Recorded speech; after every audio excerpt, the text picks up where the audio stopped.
All right. Welcome to a wee hour live stream. I know y'all wasn't expecting this, but first off, I just want to have a moment of silence for the late great actor James Earl Jones. Let's have a moment of silence.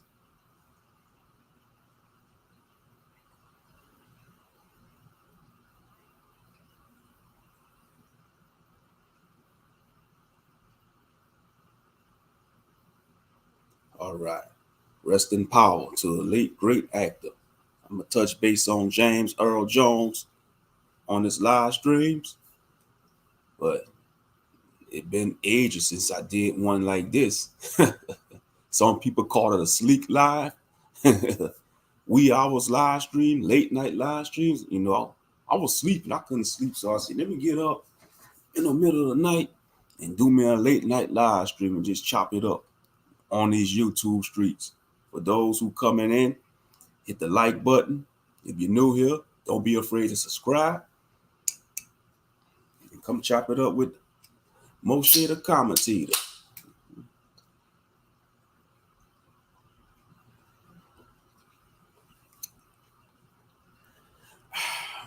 As you see the title, just want to talk about all type of things.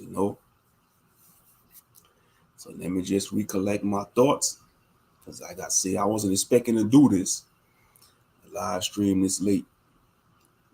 Those who show up, whether they show up or not, it doesn't matter. But anyway, I just want to talk about it and have this little rant, because I was supposed to do a rant video earlier, but I got sidetracked yesterday.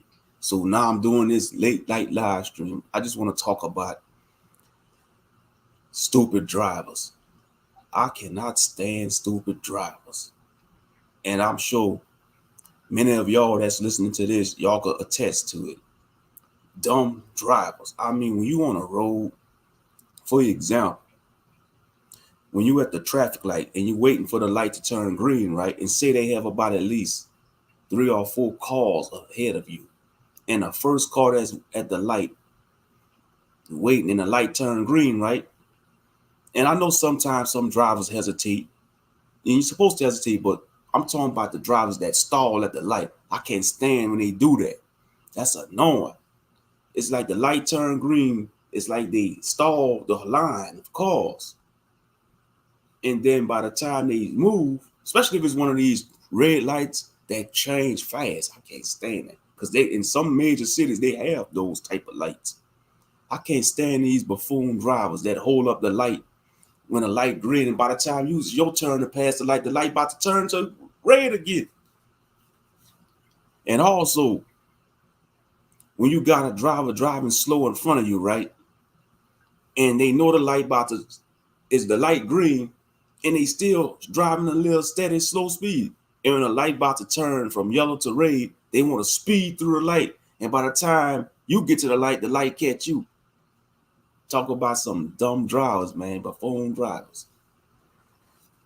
Yeah, I can't stand it, because the other day, I was in the parking lot at the store, and I'm leaving the store, right?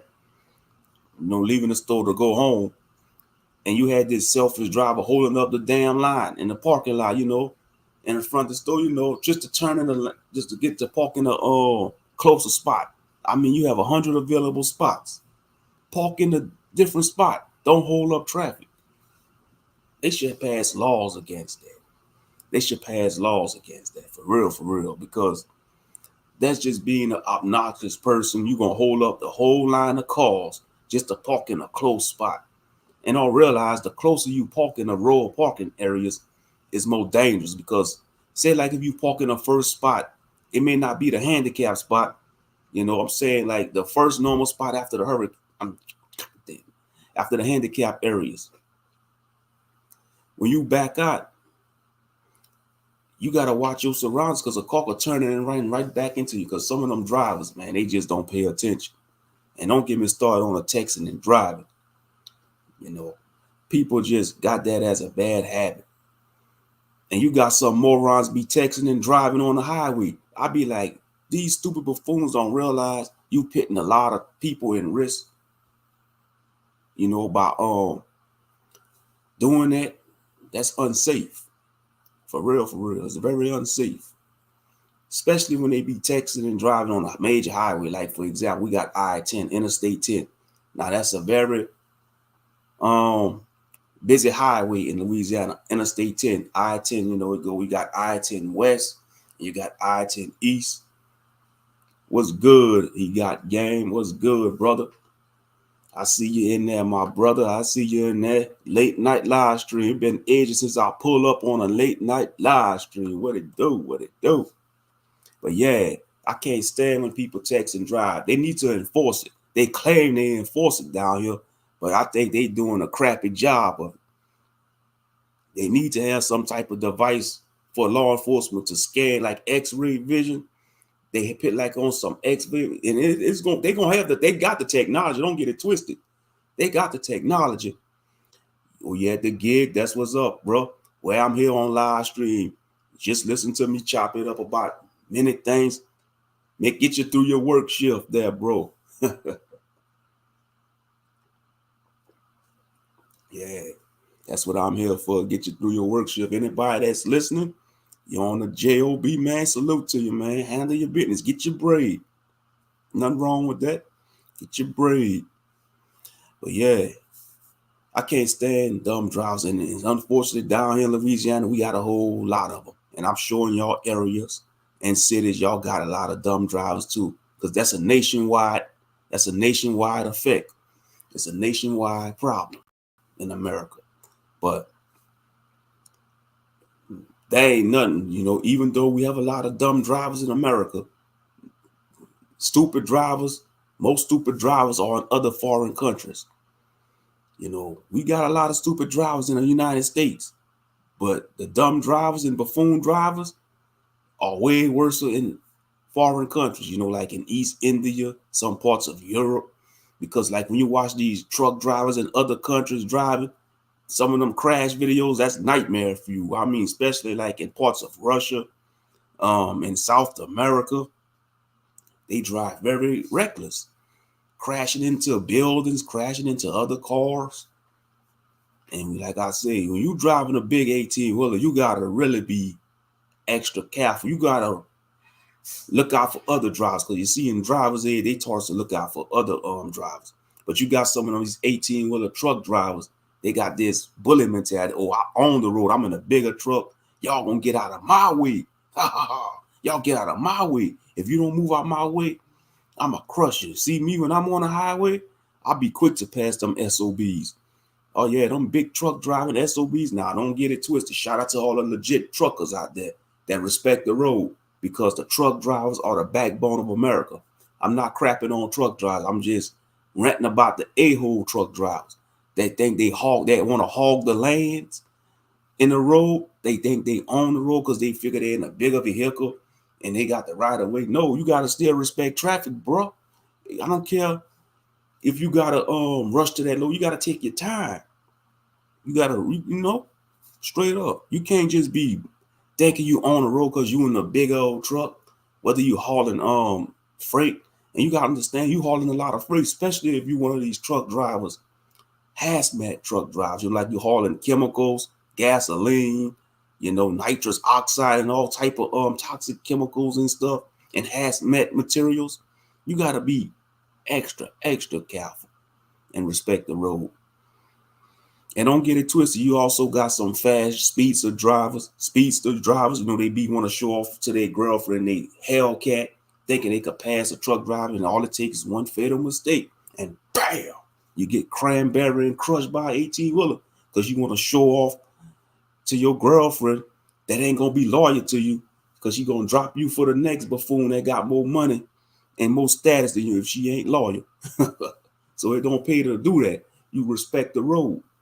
I mean, you just got a lot of drivers, just a little rant, a little light rant, just a little rant about stupid drivers and stuff.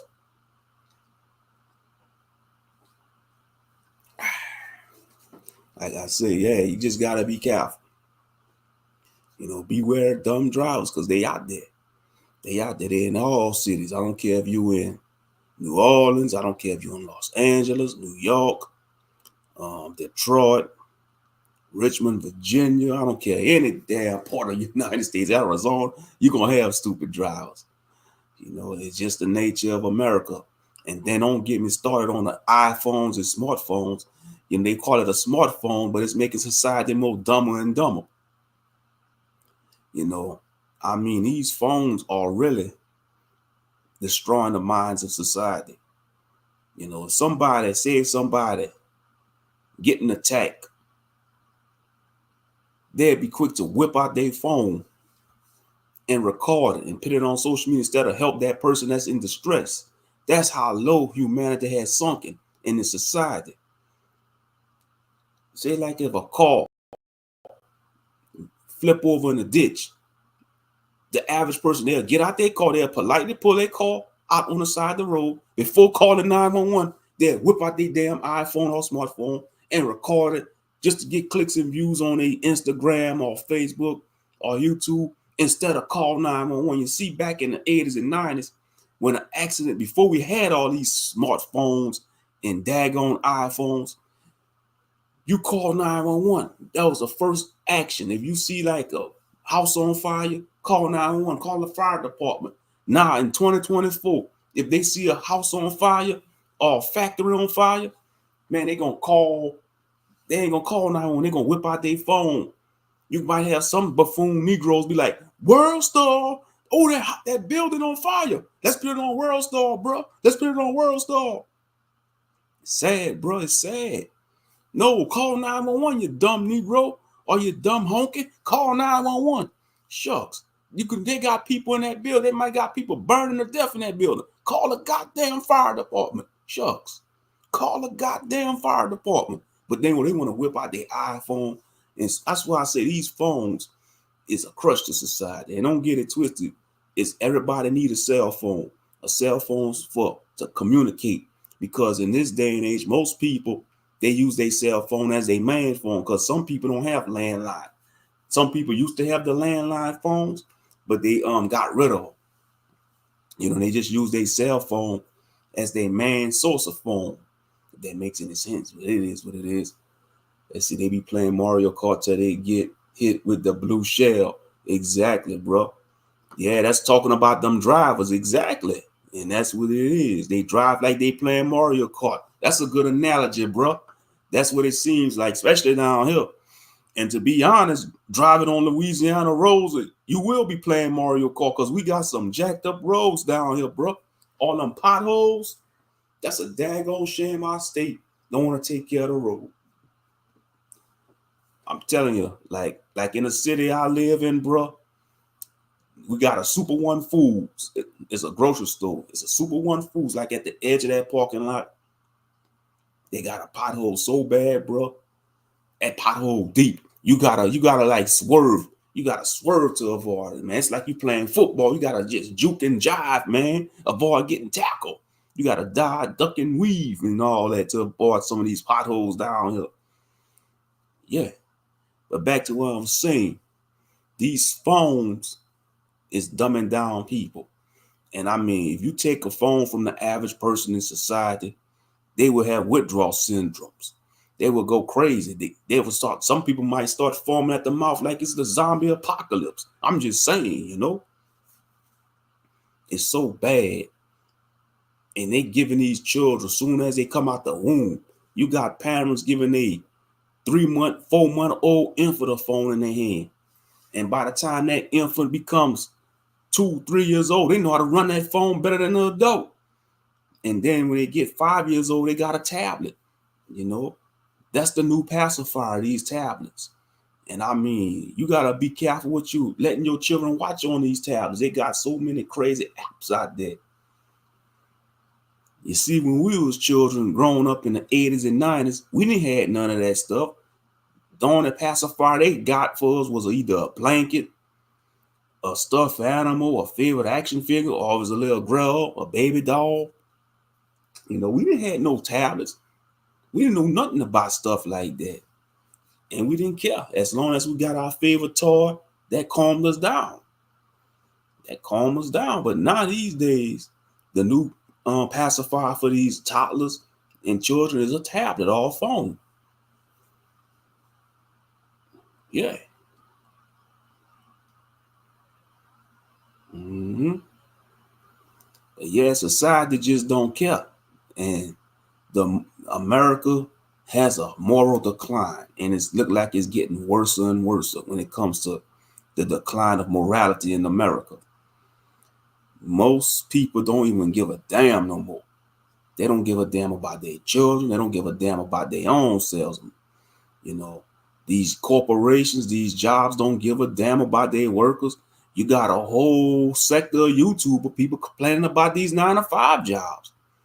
You know, talking about why they hate working at a warehouse, why they quit their job and start being a dope dash. Now, shout out to those people, but people gotta understand, yeah, everybody hate their job. Most Americans hate their job, but you gotta look at it like this: you got bills to pay, bro.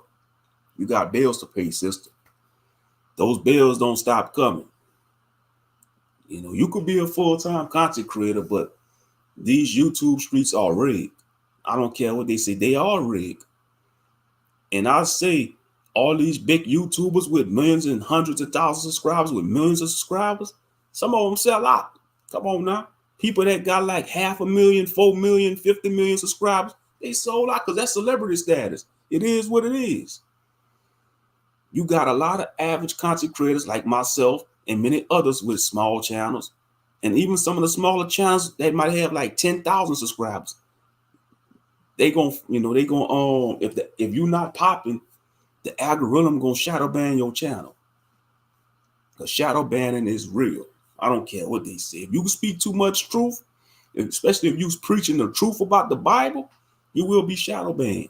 If you're preaching against this wicked system, you will be shadow banned. If you don't agree with the Alphabet Coalition, the LGBTQ, yeah, you're gonna be shadow banned. If you promote being righteous amongst black people, you're gonna be shadow banned. It is what it is. But I'm gonna speak my mind on this channel, whether they like it or not. I'm not monetized.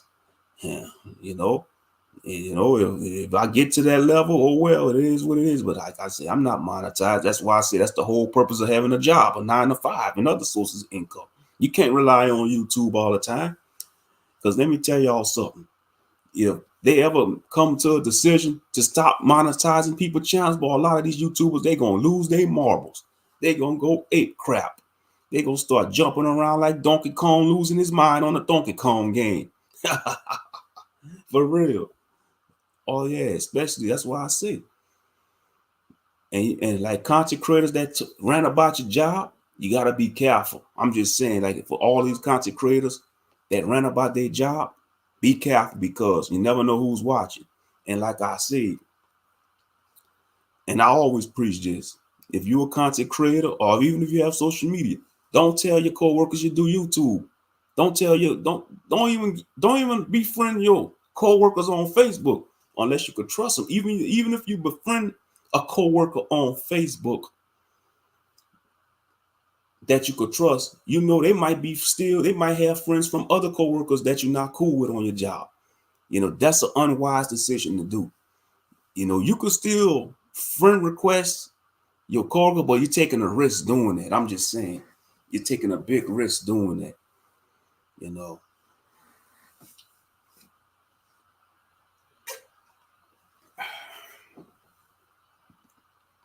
Yeah, exactly. You don't want to do that. Don't tell your coworkers about your YouTube channel, because let me tell you what they're gonna do, brother. If you talk about certain things, especially if you talk about controversial topics, they're gonna always have that hating worker, that worker that's a hater, and they're gonna report you to HR. And then next thing you know, they pulling you in the HR office. Come in our office, lost gamer. I'm just using you for example. They're gonna be like, I heard you doing content on that. They're gonna be like, we're gonna have to let you go because of the content you're doing. It could affect our company. They're gonna come with all kind of loopholes, all kind of red tape. Mm-hmm. Anybody that quit their job to do YouTube is a fool. Exactly. You gotta have that 9 to 5. Because I was watching this younger brother, I Am Richard. Shout out to that content creator. You know, he a young content creator. He 22 years old. I am Richard or I am Rashard. Man, he was working. He had a good job. He was working at Amazon, making $23 an hour. And I mean, he was on his. He was frustrated at the job. You know, I understand we all get frustrated at the job. Exactly. That's wisdom right there. Don't crap where you eat. Exactly. That's the old rule. Like the old wise man, a wise man once told the younger men, do not crap where you eat at. You know, that's an old saying. Don't crap where you eat at. But yeah, this younger brother, you know, I am Richard, you know, I watch his content and I respect him. I got mad respect for him because he did a live stream talking about he going back to Amazon. He walked off the job. Now, usually when you walk off a job, they see that as you quitting. And that's what he did. But he was saying on that live stream, he walked off the job and he still was in the system for 2 weeks, but he wasn't getting paid. So they didn't fire him. So I hope they reinstate him back. I hope they don't fire the brother, man. I hope they don't fire I hope they don't fire him, man, because you know he learned he held himself accountable. That's why I respect the young brother. He held himself accountable and he realized that those bills keep on coming. And he have some bills he had to pay, you know. He was being transparent. You know, he was being transparent, you know. You know, you probably saw his channel before. I am Richard. He a younger brother. He got an afro. He got an Israelite beard. He got that Hebrew beard. You know, 22 years old with a full grown beard. You'd think he like in his late 20s or 30s, but he young. 22 years old with a full manly beard like an Israelite man, straight up. And he was saying that, come on now, $23 an hour, man, that's bank.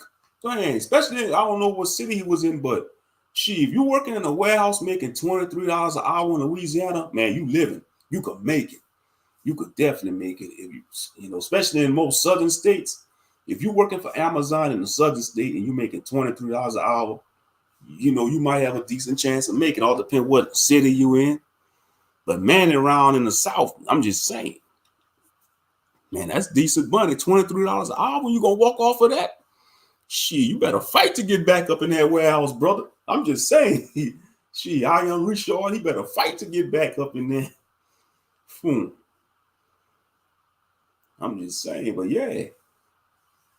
Don't tell your co-workers that you do content, especially if you're talking about your job on your channels, you know. Don't do that. And yeah, you know, some co-workers, they mess around with each other, you know, but that's risky. That's a risky game, you know. That is very risky, especially for a man, because most HR managers are women, and women are gonna stick together on a job. I don't care if they can't stand each other. Don't get it twisted. A lot of women on these jobs, they hate each other guts, but they will stand together, especially when it's to come against a man. That's just female nature. That's women nature. They will stand together. They will mount up. And next thing you know, you know, say if you're dealing with a woman on a job, she like you, and y'all hit it off, y'all do y'all thing. You know, y'all mess around. And you know, most men, they not going to intentionally want to wife up the woman. They just want to smash. And she feel like she got played. She gonna get all emotional, especially if she see you messing with and talking to another woman. It's gonna be too much drama. You go there to make money. You don't go on the job to make friends. And that's a big problem on these jobs. A lot of people, they mess around, you know, say even married people, it's so bad they got the term work husband and work wife. That's how you know society's at an all-time low. And don't get it twisted. This probably been going on even in our parents' and grandparents' time. You know, you had coworkers, they'll cheat on their spouse with a coworker, but that's immoral. That's immoral. You're not supposed to have no work husband or no work wife, especially if you're married. Man, that's being a home wrecker. You inviting mess to your house. I'm just saying. And you got some of these women, man, they married. They sleeping their way to the top. They banging their damn sleazeball boss, you know, just to get a position on a job. And that's it. That goes on these jobs. You know, these bosses, they'll promote the women. They know she don't have the experience or the mentality to be that manager on that position. But no, This simp ass boss, this damn lust-filled simp cuck of a boss, he gonna give his power away and give into the flesh and give this damn ditz of a woman, this airhead of a woman, a ditz, which is a slang for idiot or dummy. This ditz of a woman, just because she might look good, she might look like a model, he gonna be a buffoon and a simp and give her the position because she might look attractive and pass up that other woman that's qualified for the position. I mean, these jobs are corrupt. I mean, you got the politics on these jobs too. That's why I say if you go to work, you go there to make money, not friends. And you got the workplace cliques and stuff. It's just a hot mess. See, like me at my job, I don't go in the break room. Like when I take my 15-minute break, I go in my car. I try to get away from people. I go in my car and chillax, might listen to some music, talk to some people, talk to one of my relatives, and just go chill, man. I don't go in that break room. I don't go up in there. I used to when I first started working, but like I said, I don't want to be around that energy, all this gossiping. They gossip about their drama and stuff. Leave that at home. You don't bring that to the workplace. That's what's wrong with people. They want to bring their problems to the job, man. Leave that at the door at your house. Leave that at the door at your house, man. You don't bring your problems and issues to your job. You go to the job to make money. Because if you start talking about what you're going through at these jobs, they're going to gossip about it. That co-worker in your clique, you might think you're cool with the clique, but soon as you turn your back, they spreading the rumors. And that's another thing. When you messing with somebody on the job, the whole job gonna know about it. They gonna know about it. Because people can't keep their mouth shut, especially women. They gonna know about it. If you a brother, messing with these women on the job and you good what you do and you good at what you do in a bedroom, she gonna talk about it. And then next thing you know, all the women, they gonna want to try you out. That's just the nature of them. It's crazy. And next thing you know, you gonna be around. You better be careful. Next thing you know, you're gonna play around with all these women on the job and you're gonna catch an STD. Or shit. And that's what I say, man, society's at an all-time low right now. It's at an all-time low right now.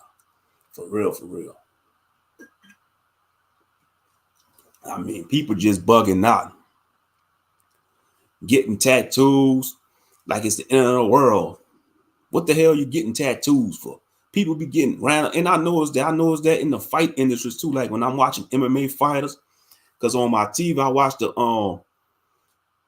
Fubo channel. It's FUBO. It's a channel that shows sports. It's a sports channel, and they be showing a bare knuckle fighting. It's like MMA, but it's bare knuckle fighting. A lot of boxers, even in boxing, they be getting all these tattoos. These fighters, whether it's the man and the female fighters, the woman and men fighters, I be like, some of these MMA fighters, they getting all these tattoos, meaningless tattoos. I mean, like, you rarely saw that back in the day, like back in the 80s and 90s. It was a rare to see fighters with tattoos. They probably had maybe a tattoo on their arm, but now these days, man, they looking like they from the Amazon jungle. They tatted up like they from the tribes in the Amazon jungle.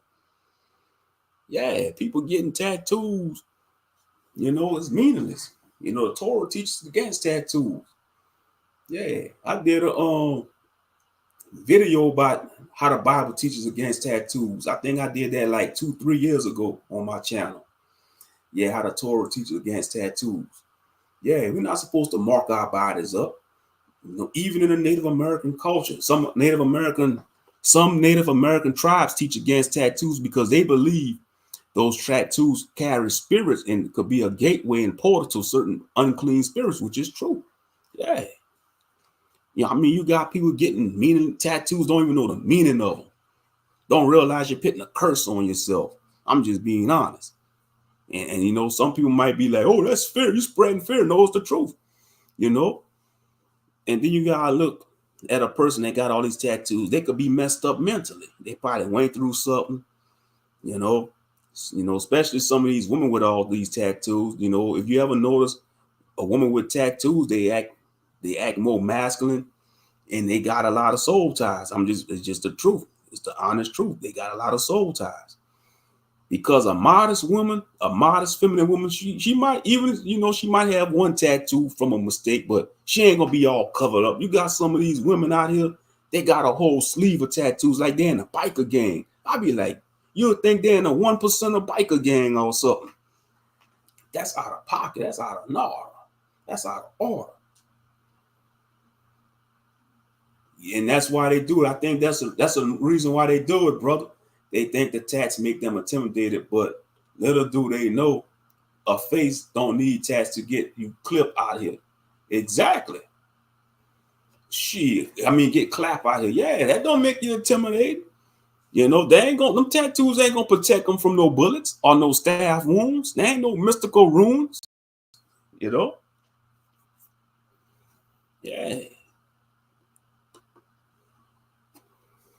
Just like the industry cats. These cats in the industry, they get those tattoos to make them look tough because they compromise their manhood. I'm just keeping it a buck.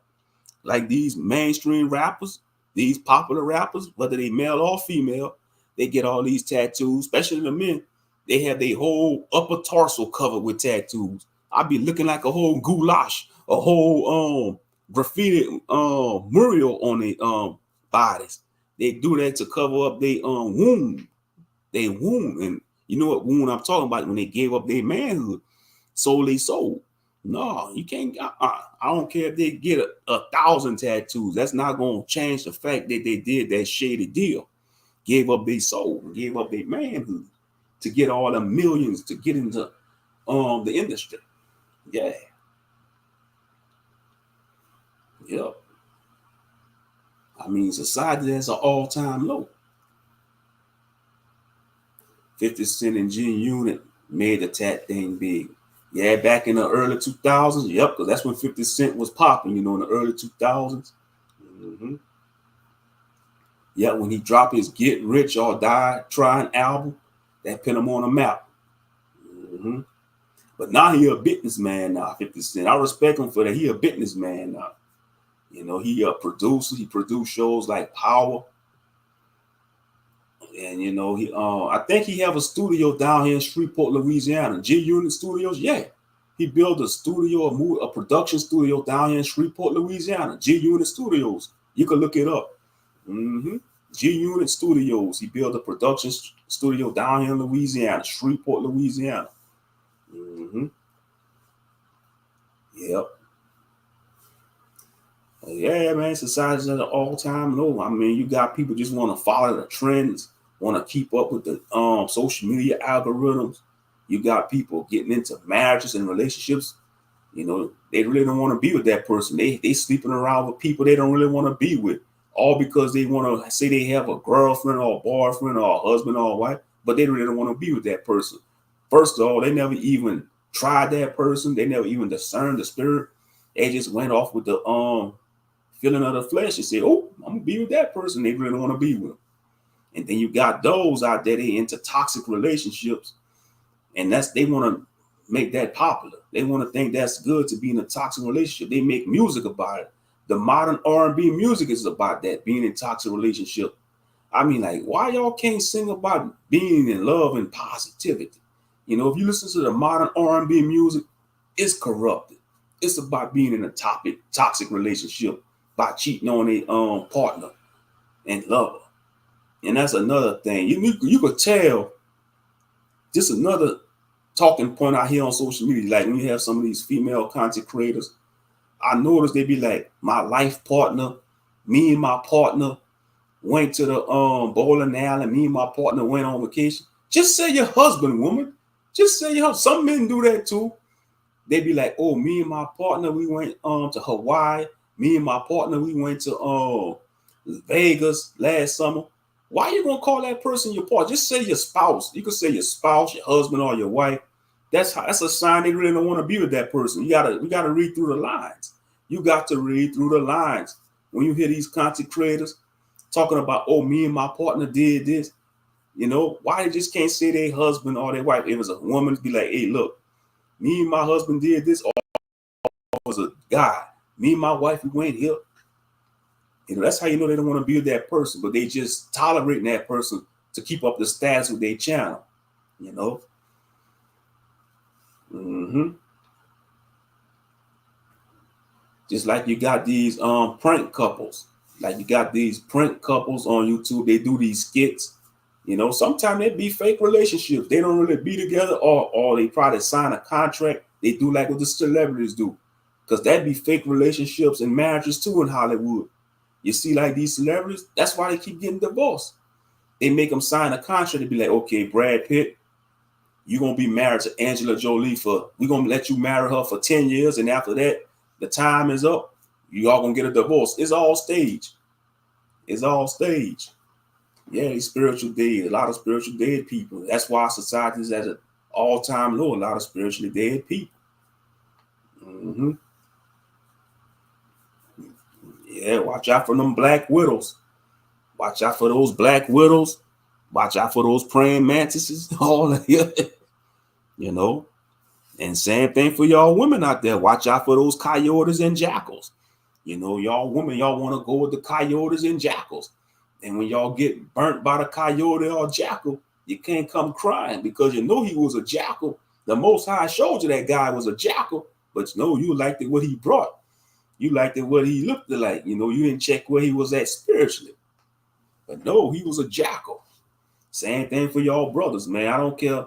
She could smile at you, talk all feminine, trying to put on that mask, but under that, she's a spider. And once she gets you in your web, she gonna sick those spider fans in your brother.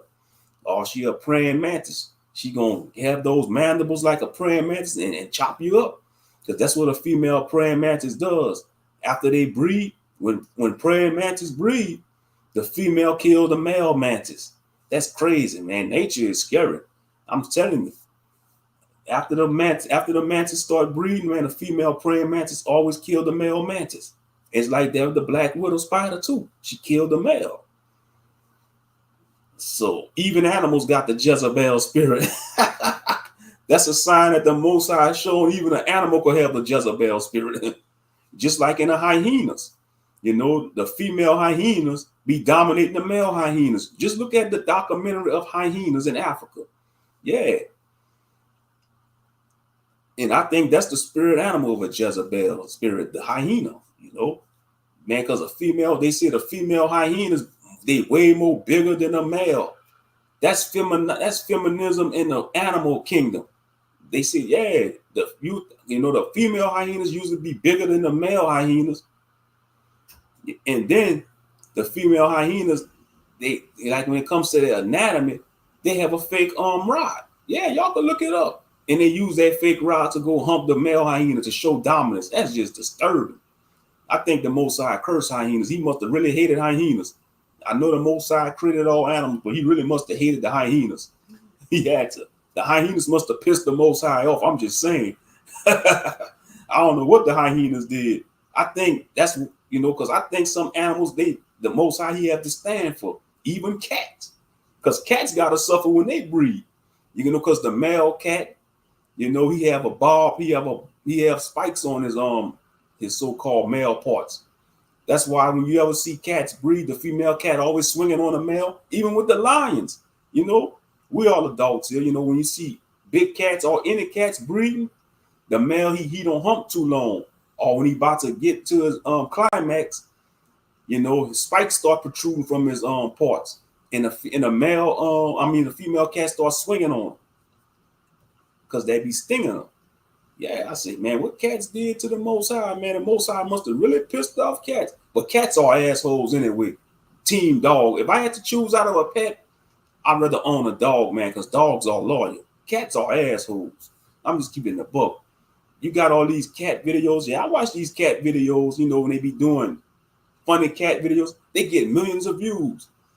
I think they be getting more millions of views. It's even when it comes to cats and dogs, but like dogs, man, dogs are more loyal because a dog will fight a dog will risk his life for you. Real talk. I don't care if it's a Chihuahua, a Cane Corso, a Labrador, a Retriever, a German Shepherd. A dog will lay down his life for you. A cat will let you, man, if say your house on fire, man, that cat will try to look for an exit out and leave your ass burning alive.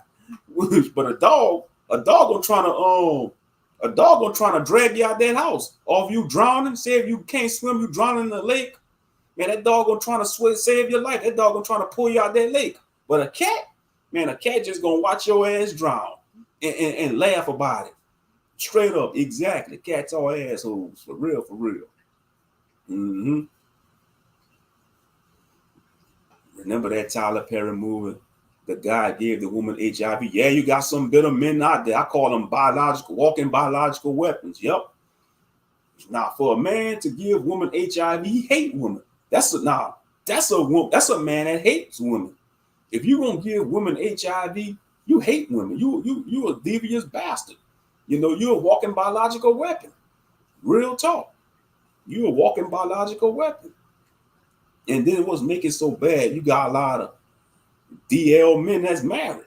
They have a wife and children. I'll be like, what's wrong with these men? You got a loving wife.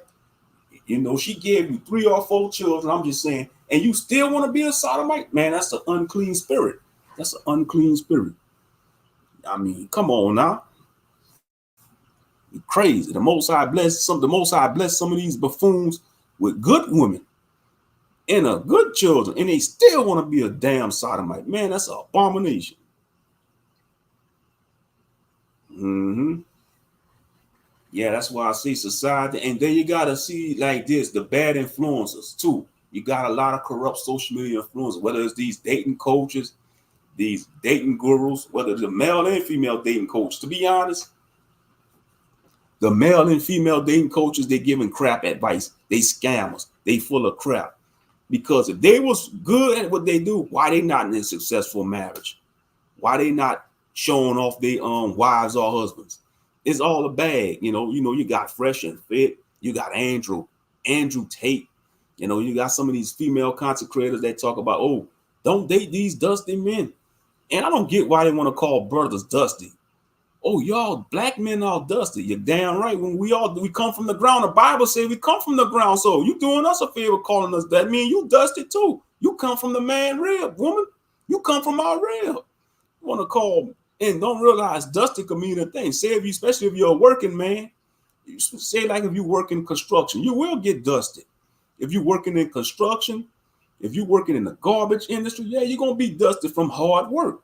So I don't get why these clowns be on black men is dusty. Y'all some dusty Negroes. But the majority of the women be having children by the dusty men they call dusty. But y'all pass up the man that got his stuff together, or he boring, he corny. He don't got no tattoos, he don't got no goals in his mouth. But you can't get mad when that well put together brother go get him a Becky or another, even though he don't want, because you see, most brothers, they'd rather deal with a black woman. They'd rather deal with a black woman. But sometimes they strike out with the sisters and they have this damn if I do, damn if I don't mentality. They'd rather go deal with bottom shelf Becky. And it's sad, they really don't want to be with those bottom shelf Beckys. I see that a lot down here in Louisiana. I mean, you got brothers, they get tired of dealing with sisters. They get with a trashy white woman. I'm talking about a damn Landwell Becky. A Landwell Becky. I couldn't do it, man. I got high standards. I couldn't do that shit. I don't get it. I don't know, but man, some brothers just don't give a damn as long as they got something to hit. But that's lustful thinking, man. You gotta have standards as a man. You could have standards, men. Women have their standards. Shit, you gotta have standards. I think everybody have a right to have standards. Shucks. Mm-hmm. Yep. Yeah, that's your right. That's what you want to do. That's your right. People, you just gotta be prepared for the stigma. If you want to date out your race, brother, just prepare for the stigma. Because you're always gonna be stigmatized. You're always gonna be stigmatized. But it's your life. If she righteous, if she trying to follow your righteous lead, Yep.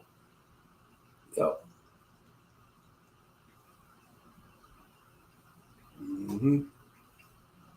And that is true. When you're wicked, you will get all the damn peach. You will get all the damn nookie because they are attracted to wickedness. Unfortunately, they want the devil. They don't want Christ. They don't want the Christ-centered man. They want the man that's filled with the devil, you know? And I think that's why a lot of reasons why most brothers, even if they're not hood brothers, they put on that thug mask. They put on that thug mask. They start sagging their pants, start getting tattoos and acting like they from the streets, but they really not street. They're really not about that life. But they figure that's the only way they could get a sister. It's sad, you know. That's how you know we fucked up as a people. That's how you know we fucked up as a people when most brothers think the true image of a black man is being a hood nigga. Yeah, that's how you know we fucked up as a people. You know, don't get it twisted. All other races, you know, white, Hispanic, Asian, they got their degenerates. For example, you know, like in the Asian community, you got the triads, the Yakuza, but the average Asian woman ain't going after no Yakuza man or triad dude. They going after the hardworking Asian, like in Japan. You know, you got the Yakuza in Japan. Most Japanese women, they go deal with the average Japanese man. But now it's bad in Japan. They don't even want to deal with each other no more, man. Most Japanese men, they saying to hell with dealing with women. They'd rather have a damn anime girlfriend, an AI girlfriend, because of the feminism, you know, spread to the east. Yeah.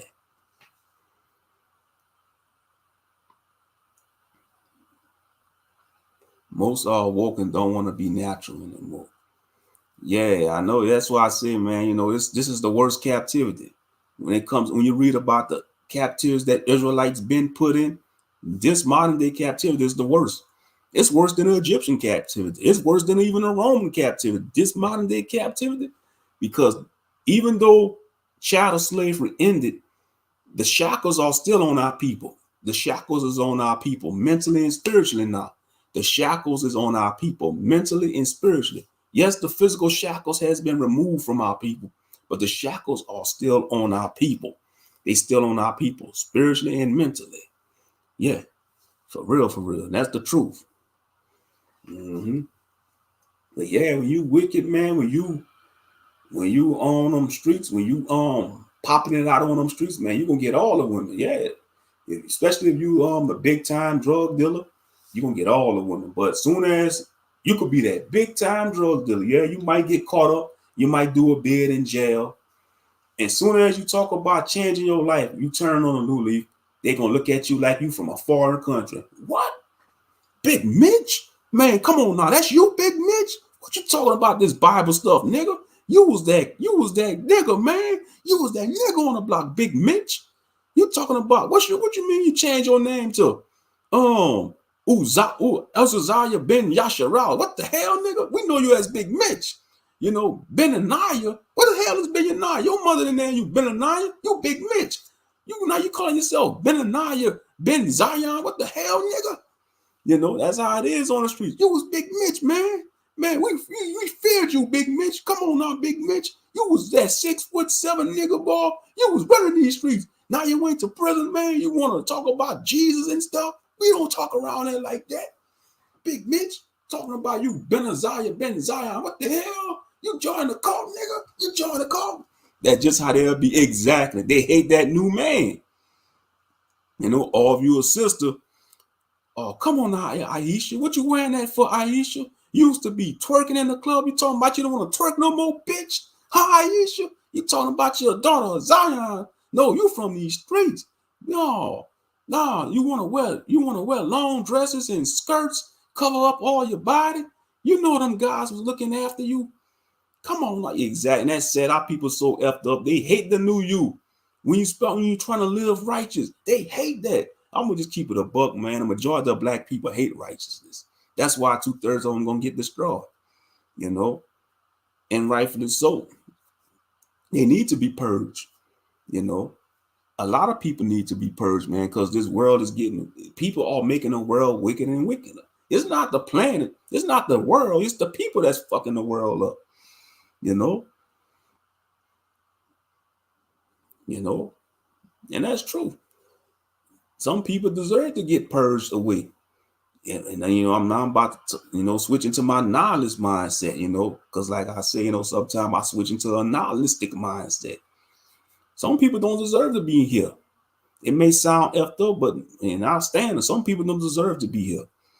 because they are polluting the earth. They are polluting the existence of this realm, the earth realm, because all they hear is they are corrupted seed. They are a vessel of dishonor. The Bibles talk about that. You got vessels of honor and vessels of dishonor. Yeah, how the hell they want to say you in a cult for reading the Bible? You know what's sad, brother? These same Christians that go to church on Sunday talking about, oh, I love Jesus. I can't stand these religious people be like, I'm blessed and highly favored. But as soon as you talk about the Bible with them, they don't want to hear the Bible because they figure you're not certified because you ain't a so-called pastor. You ain't ordained by man. They fail to realize all these pastors they worship, they are ordained by men. They go to these seminaries, colleges, these Bible colleges.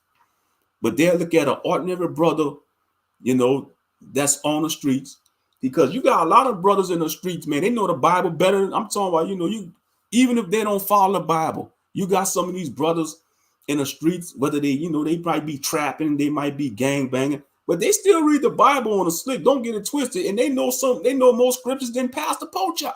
Real talk. Real talk.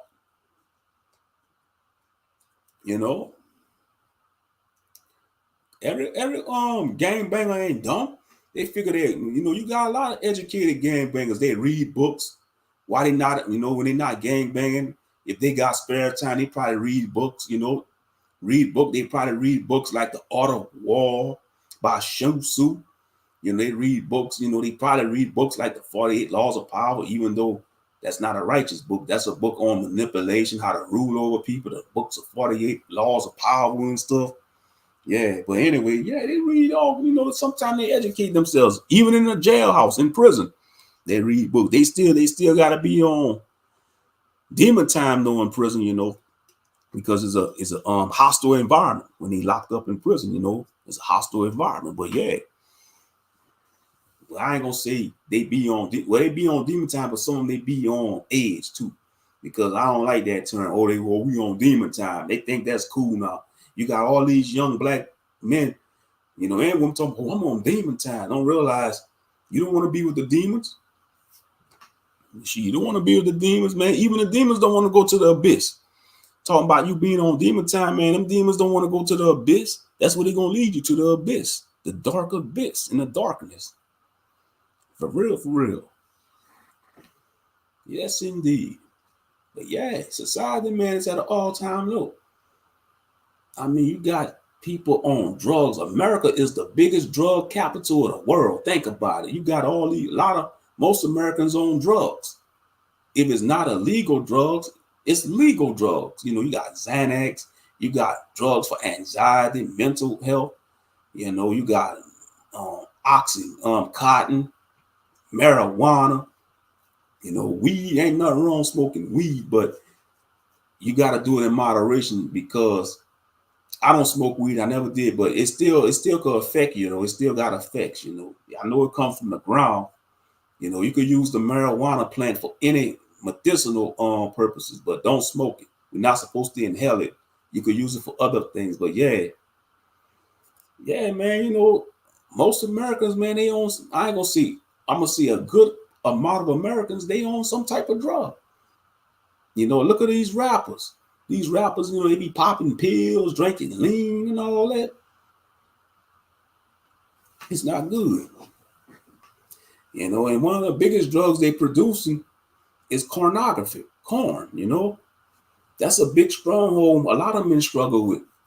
That's why you got these content creators talking about SR, semen retention. And that it does work, semen retention. It does work. How you think the great fighters in the MMA and boxing, man, be able to knock people out like that? Because they retaining when they training. They retraining. They retaining their life force, they semen. And you see, I think they should start teaching that in sex ed. They should start teaching that in sexual education in the public schools. They taught about abstinence and not to get an STD, but they need to teach young men how to retain their seed. Tell them the importance of SR.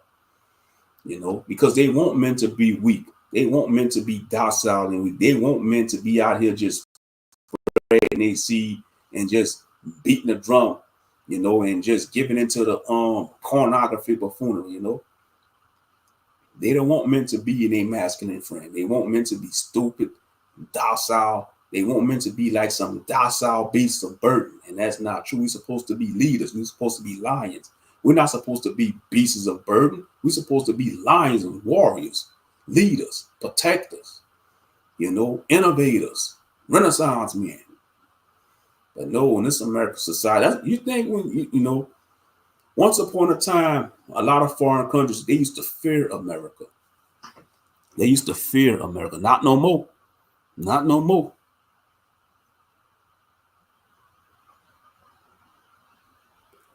Laughing my behind. When it's over, I want to get back to y'all instead of going to hell, getting chopped up by Baraka from Mortal Kombat or getting chewed up by Melina from Mortal Kombat. Speaking of Mortal Kombat, man, I seen it was a testimony on YouTube talking about some dude. He had a near-death experience and went to hell and seen Mortal Kombat characters. Man, he didn't use no scriptures, man. I looked at that as propaganda. I should do a reaction live stream about that. I should do a reaction live stream talking about he went to hell and saw Mortal Kombat characters, and he gonna see the origin.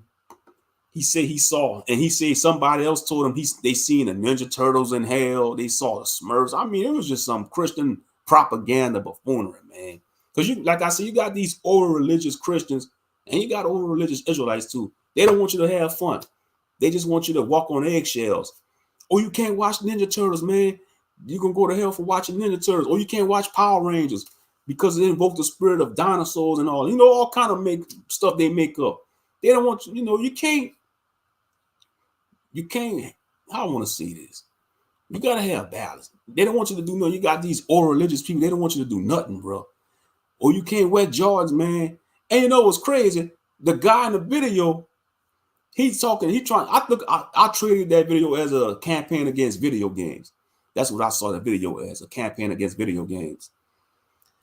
The clown in the video talking about he seen Scorpion and Sub-Zero in hell, but he wearing a Nike shirt. He might as well take that Nike shirt off because Nike is the Greek goddess of victory.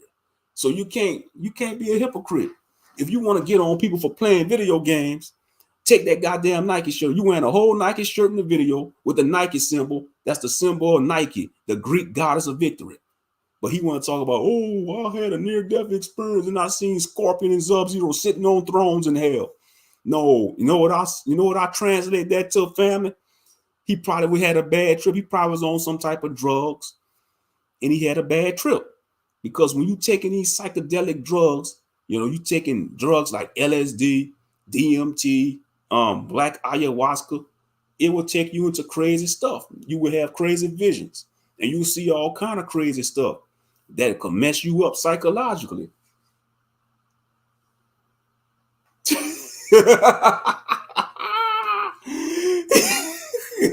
I guess it, man, F them people, man. I watched Scarface 3 times and tell a Christian to kiss my ass. I hear you, brother. She out, man. Like I said, that was the first M-rated game I played, Mortal Kombat, man. I played Grand Theft Auto. I know how to tell the difference between a game and reality. And then being a black man in America, if I go trying to imitate Grand Theft Auto in real life, man, they're going to lock my black ass up. Shit, they're going to lock my black ass up. For real, for real. It's just fiction. And I grew up watching Teenage Mutant Ninja Turtles. That was part of my childhood. And yes, they are reptilians because the turtles are reptile, and we know the reptilians live underground. But the Ninja Turtles, they righteous, man. Leonardo. Like, I like all 4 Ninja Turtles, but my favorite 2 turtles is Leonardo and Donatello. Leonardo and Donatello. I like all the turtles cool, but yeah, Leonardo and Donatello. That was the most action figures I got. After turtles, Leonardo and Donatello. One Christmas, that's all me and my brother got. One Christmas when we was children, we got Ninja Turtle toys for Christmas. Man, that was a good Christmas too, because I had the Technodrome. Man, I had a lot of action figures. I even had an uncle. He had a lot of action figures. That's all he got for Christmas. One of my uncles. He like 4 or 5 years older than me. And he had a Ninja Turtle collection growing up. Mm-hmm. Yep. I mean, growing up in the 80s and 90s, man, that was awesome time, man. The toys back in the 90s was off the chain. I mean, we used to get hyped up when, like back in the 90s when J.C. Penney and Sears used to send the Christmas catalog. Me and my brother, we used to hype up for that. We used to get, as soon as we checked the mail, we seen that Christmas catalog from Sears or J.C. Penney, we'll go straight to the toy section. Yeah, go outside. Exactly. Go outside and try to copy GTA. You will be up in a psych ward or tased. In most cases, shot up because these cops, they trigger happy when it comes to brothers. They'd be quick to shoot up a brother. But if you're a Gentile, if you're a Caucasian, yeah, you'll get tased. You might not even get tased. They might just try to talk you down and talk calm to you and take you to a fast food restaurant. But if you're a brother, man, you better stop. You better, hey. They're going to start shooting at you. Yeah. Yes, indeed. But yeah, back in the 90s, man, them Christmas catalogs from J.C. Penney and Sears, man, I mean, the toy section, they used to have they used to have like the toy catalogs too from Sears and J.C. It was just manly toys and children's stuff up in there. Mm-hmm.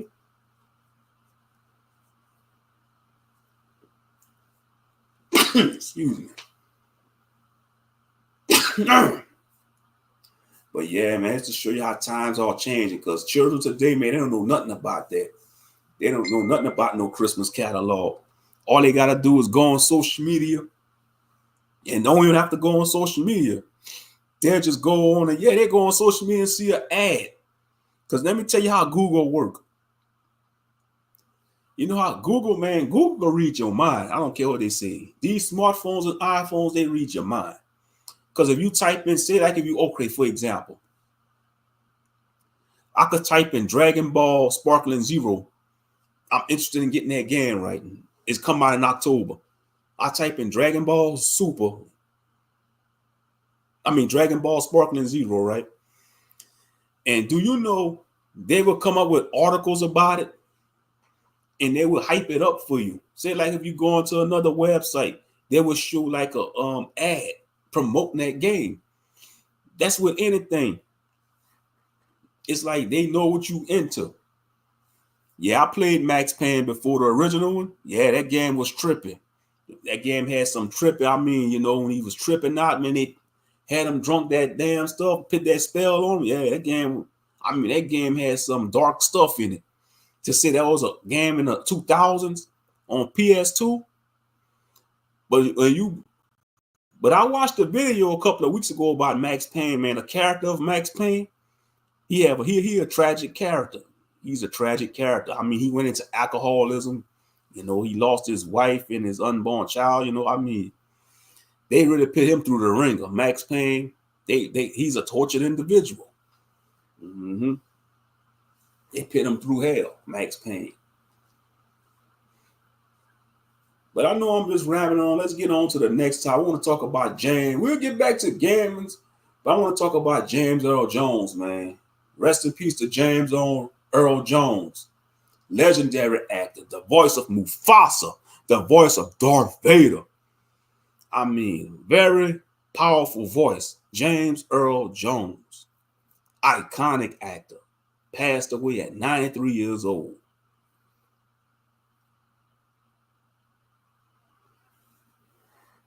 May you rest in peace. May the Most High have mercy on your soul.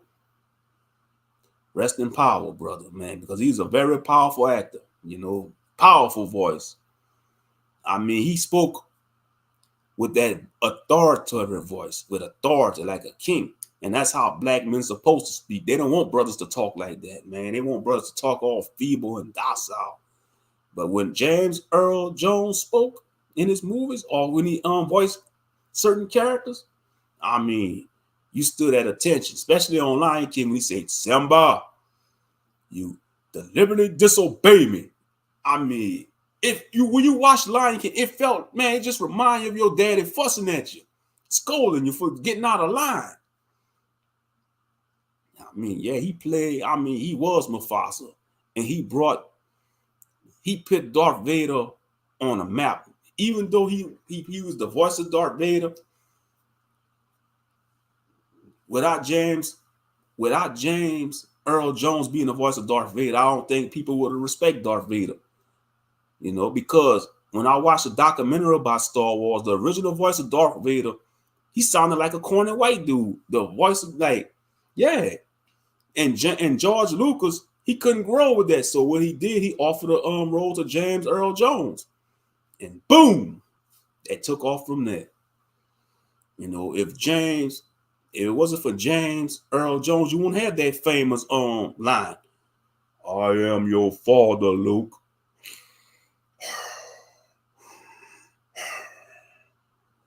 Join the dark side. With the dark side, we will crush the Jedi. Man, yeah, that was powerful, bro. Powerful voice, Yeah, he played in The Sandlot and Coming to America. Classic movies, The Sandlot. I don't care.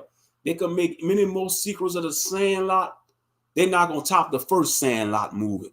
The first Sandlot, I look at that as the only movie. Them other sequels, man, I dismissed that. I dismissed them other sequels of The Sandlot.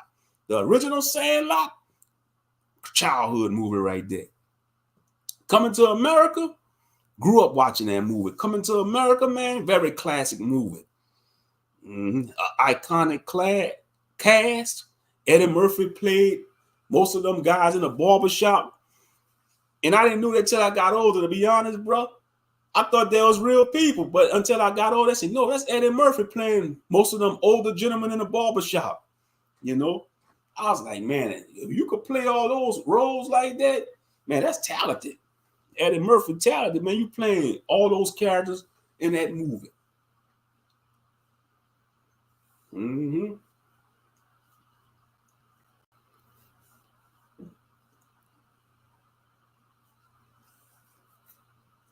Yeah, he gonna be missed though. 93 years old. That's a good age though. 93 years old. 93 years old. Most people don't live that age, to be honest, especially in these modern times. Exactly. The originals will always be classic. Right on. Exactly. But yeah, 93 years old. And I mean, he played in a lot of movies too. He played in a whole plethora of movies. Yeah, he gonna be missed. Man, we're losing our great actors and actresses. Because, these modern day actors and actresses, man, they can't hold a candle to our great icons. Straight up. Yep. Man, we lost some real ones. Right. We lost some real ones. Charlie Murphy, Bernie Mac, man, exactly. And I know they had the King's Economy. No, it's the King Economy. The King Economy. Comedy. Bernie Mac was the King of Comedy.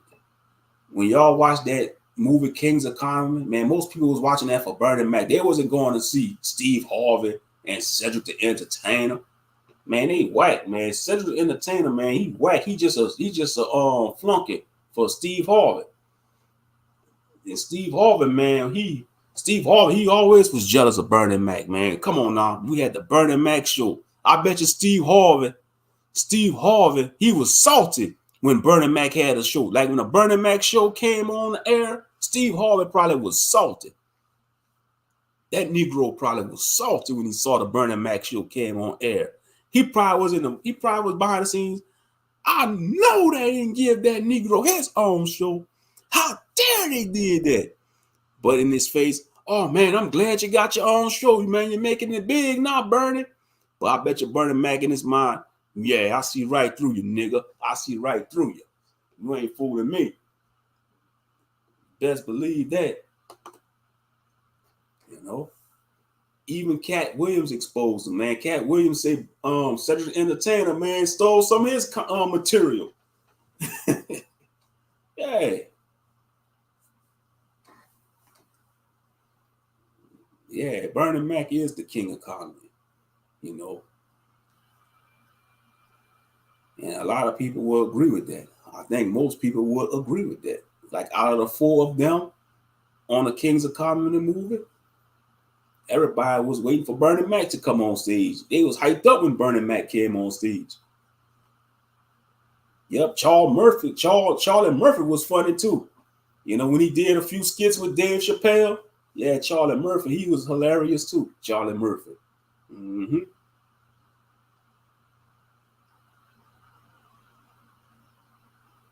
I believe most of them comedians sold out Bernie Mac. Yeah, because he knew too much. Yeah, I think they plotted against him. I think they lined him up, you know, especially I think they could have probably plotted to take him out. And they'll do that, man. The game is dirty, man. The game is very dirty. Mm-hmm. Yep. Man, like I said, man, we losing our greats.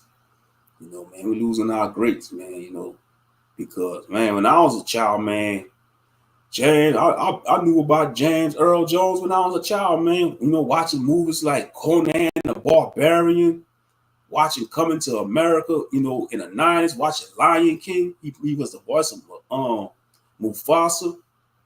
You know, he was the voice of Darth Vader, very iconic villain in the Star Wars universe. You know, one of the top Sith Lords. He ain't the powerful Sith Lord Darth Vader, but he's definitely probably in the top 5, if not top 10, of powerful Sith Lords. Mm-hmm. But yeah, I mean, yeah. Yep. So rest in peace to James Earl Jones. That is a graceful age too. Yeah, 93 is a graceful life. Exactly. Because you gotta think about it. He experienced a lot of generations, man. He experienced like the civil rights era, Jim Crow. He had to go, man. He just thinking about that, yeah. Just thinking about that, man. He been through a lot, man. He had to experience all that.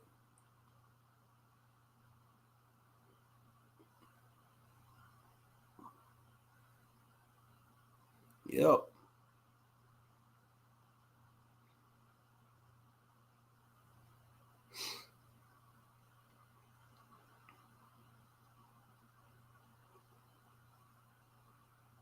93 years old.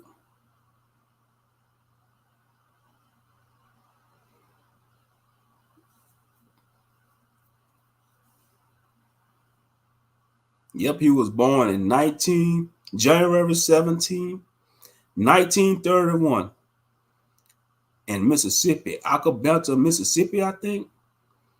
Oh yeah, I know he experienced racism. Yeah, 1931, man. I mean, think about that. 93 years old. He lived through the times of World War II, Vietnam. I'm just saying all types of he witnessed, he you know, man, he lived through multiple generations. 93 years, he was born in 1931, right? That means he probably I won't consider him he'll probably be considered of the greatest generation or boomer. That means he lived to see the rise of the boomers. Yeah, because the baby boomer generations, I think, is in the 1950s after World War II. That's the boomer generation, the baby boomer generation after World War II. So I think he's part of the lost generation, they call it, or the greatest generation. Wow, that means he saw the rise of the baby boomers, Gen X, millennials, Gen Z, and Gen Alpha. That's like what 5 generations he lived through, if not 7. To be honest, wow, 93 years old. Thank you, yeah. From 19, he was born in 1933. Yeah, he witnessed many generations born. Wow, including up to 2024 Gen Alpha after Gen Z. Wow. Because if you're a millennial, say if you're a millennial that don't have children right now, or Gen Z that don't have children, and when you do have children, your children gonna be considered Gen Alpha according to statistics. Your children gonna be considered Gen Alpha. You know, but yeah, that's just man, that's just astonishing. You know, you could imagine exactly living through all those time periods. He got to see the rise of technology, like the computers and all that. Wow. I mean, he saw like when color television came on the seen, I bet you he never thought he'd see stuff like smartphones, flat screen TVs, and all that. Yeah, I mean, that's a lot of generation. That's a blessing, to be honest. I know he was in the industry, in Hollywood, but still 93 years old to be born during that time and to witness all that, that's a blessing. Exactly. The way he talk, yup, I'll just shut up. Yeah, I'll just, hey, speak. I'll be like, elder, speak, elder. Speak, elder, James Earl Jones. Hey, talk, Oh, yeah, I'll just be quiet. Exactly. And that's how it is when the elder speak. You're supposed to be quiet because they're a library of wisdom. That's an African proverb. That's an old African proverb. They say when an elder dies, a library dies. And that is true. When an elderly brother or sister died, when an elder black man or elder black woman died, that's a whole library passing away. Yep.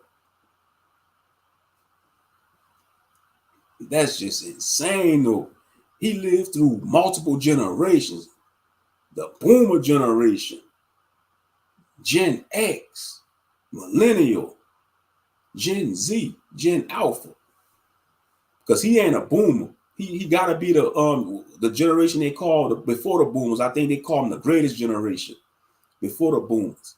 Because like I said, the boomer generation started after World War II in the 1950s, if I'm correct. Yeah, that's considered a boomer generation. So that means if you're a millennial, Gen Z, the majority of your parents are Gen X.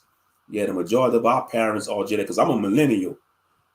Us, like, I think the millennial generation started in 1981 and ended at 96. 1981 to 1996 is the millennials, and I want to say 1997 to 2010 is Gen X, I think. So most Gen X children that was born in 2003, they 20 and 21 right now, because I graduated in 2003. And so if a Gen Z was born in 2003, today they'll be like 20 or 21 years old.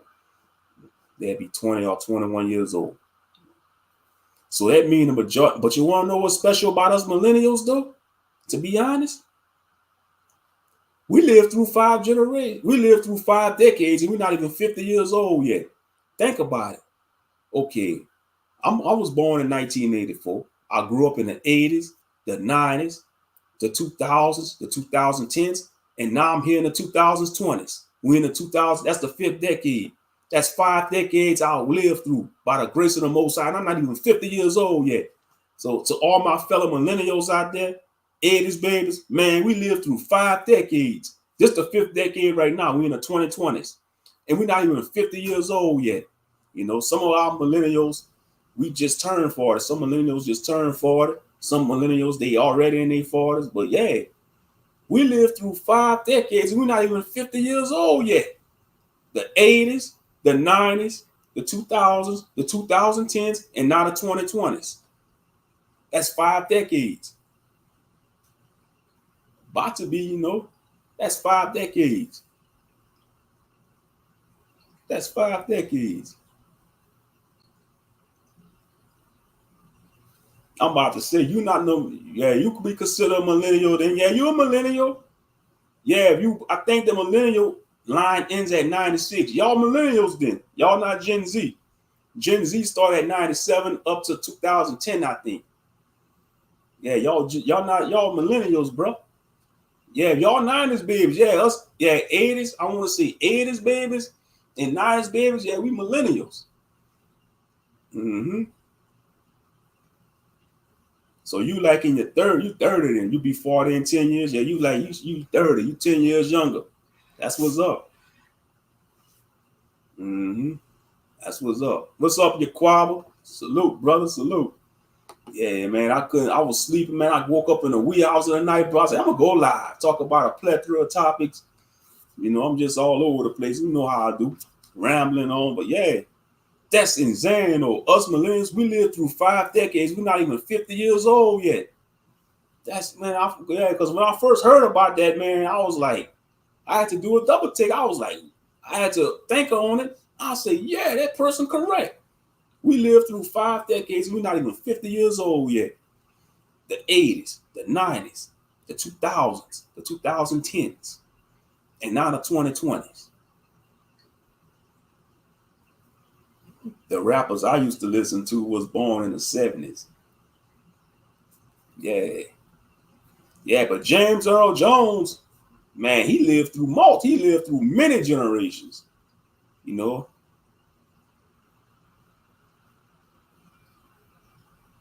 And he's seen a lot of stuff. I know he's seen a lot of stuff.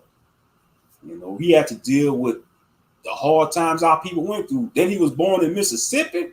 Man, he was born in the heart of racism because Mississippi is that's a racist state, Mississippi.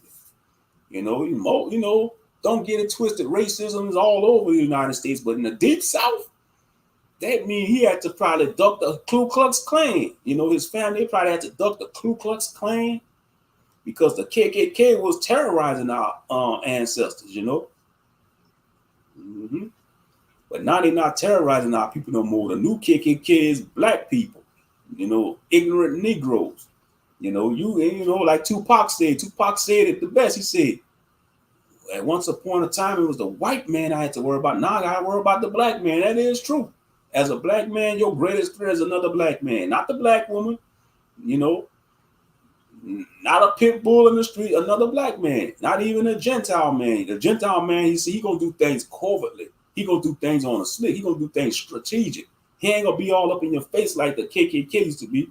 He going to be like, wow, we should hang them. They already hanging themselves with guns. They already lynching each other with guns. They say, we're going to give them drill music. And it's just not the basic white man. It's the so-called Khazarian devil too.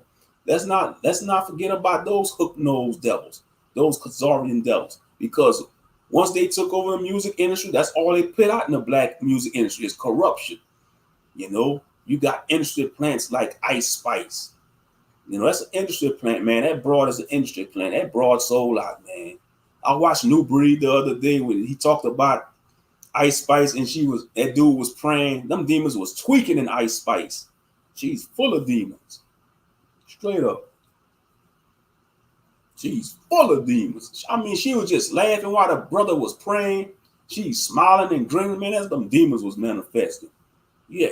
You know. You got a lot of these industry plants. They talentless, but they sold their soul. Exactly. That's our people doing the job for the KKK, brother. That's sad. You got to watch out for your own peoples. You know, they'll do you in. They'll line you up. You know, not Billy Bob and Chuck wearing the hoods. You know, not Billy Bob and Crazy Bill and Tall Tim that wear the hoods. No, you got to watch out for Rooftop Trey. You know, Split 'em Open Jackson, man. You know, Junebug Johnny, you gotta watch out for them.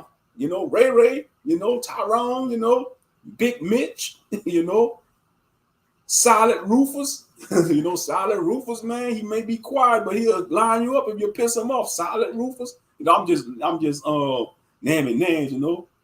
Oh yeah, Rooftop Trey, man, Shotgun Willie, Shotgun Mike, you know. Yeah. That's sad though. It's not funny. That's sad. It's really sad though. It's sad, man. You know, for real. You gotta watch out for your own people. They'll do you in quicker than a damn Gentile.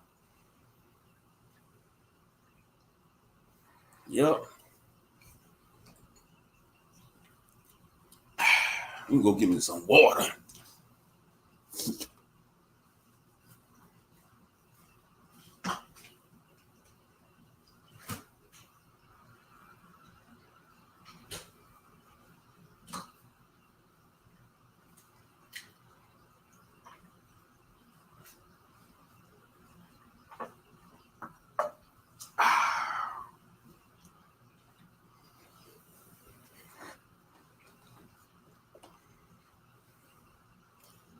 Yep. Nice 70s was lit. I knew it was. He Got Game lost. Mm-hmm. Yeah, that's a good movie. He Got Game with Denzel Washington. Yeah. But yeah, man. Yeah, Hurricane Francine. We about to be. It's a possibility we about to get hit with a hurricane around here. We got a tropical storm out there in the Gulf. Yep, but it's gonna develop into a Category 2 hurricane, Hurricane Francine. I didn't think, yeah, but we've been getting spared from hurricanes. But like I say, I'm really not terrified. I'm not scared because I know the Most High, He gonna protect me. In Yeshua's name, it's like I said, it's not my first rodeo with a hurricane. This like the norm down here in Louisiana. Like if you live like in southern Louisiana, parts of Texas, Florida, hurricanes, man, we in hurricane season. So it say Hurricane Francine expected to be a Category 2 hurricane at landfall. So it's gonna make landfall about at Wednesday afternoon, I think. That's when it's supposed to make landfall. And I might not go to work tomorrow. I'm not my baby to go to work tomorrow. It is what it is. It is what it is. I'm just saying, because it's supposed to rain all day tomorrow. So that means, yeah, it's coming. Like it's coming towards us. Right now it's a tropical storm, but it's going to develop into a hurricane Category 2. Let's see. I'm just looking at images of it. Okay.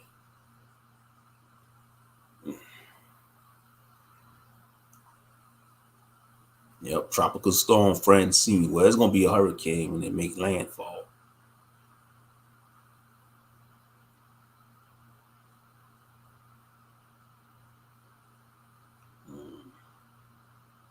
So it's gaining strength in the western Gulf of Mexico. That's where it's at right now in the Gulf of Mexico. But yeah, man, I hope it could, God forbid if it gains super strength, it could become a Category 4. That'll be a monster storm then. It become a Category 4. But yeah, like I said, it ain't my first rodeo. We used to this down here. Like I said, as long as it don't gain Category 3 or Category 4, we be all right. See, Category 2, it still could do damage. The one that's even if it's Category 1, it still do damage. But I put it in the hands of the Most High because He's in control at the end of the day. Real talk. But yeah, like I say, this ain't our first rodeo down here. Like if you live like in Louisiana, Florida, Texas, you should know what's up when it comes to these hurricanes. I'm just saying.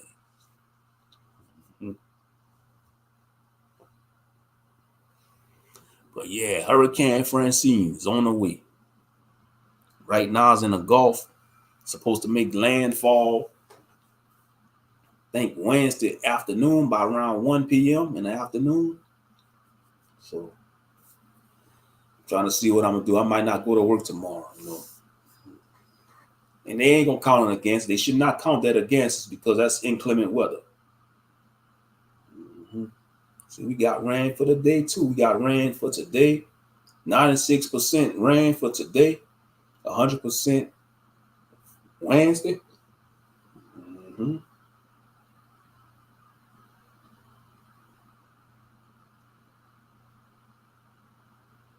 We'll see.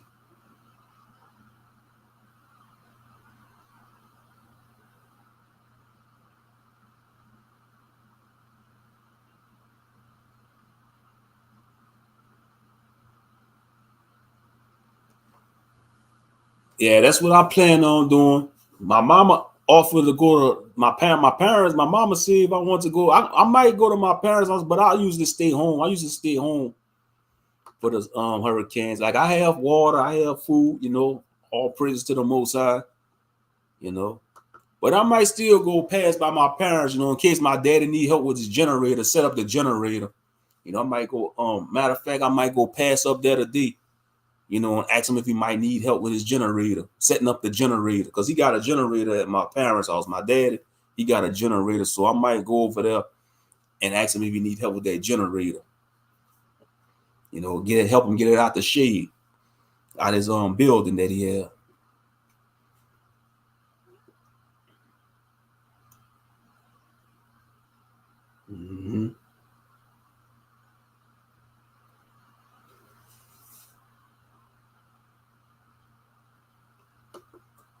I'm doing good. We had a category 5. You mean a category 5, not a category 15? She, man, a category 15 hurricane Yaquaba, that'd be a cataclysm. That's like some epic proportions. That's like something you see in a Dungeons and Dragons movie or something.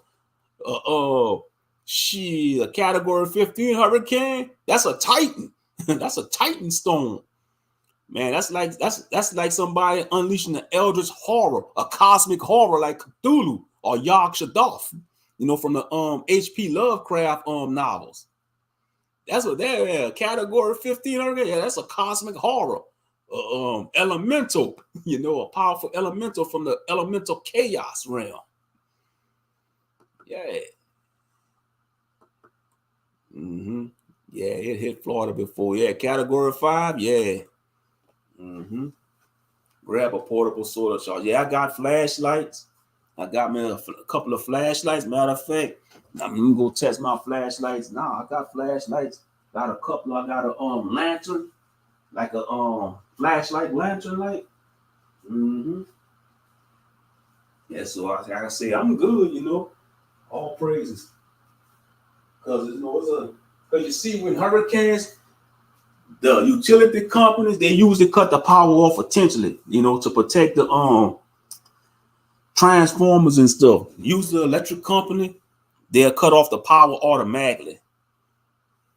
Oh yeah, that was tornadoes. You see, yeah, hurricanes, they produce tornadoes too, Yaquaba. So that's what you do. Yeah, picking up trucks. Yeah, that was them tornadoes. Yep.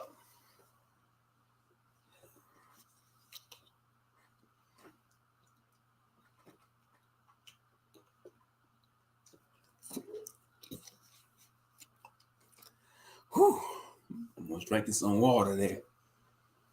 But yeah, like I say, all the people that live like in parts of Texas, like in Houston, parts of Louisiana, man, around the southern areas, yeah, y'all board up. Stay prayed up. Yes, indeed. Stay prayed up.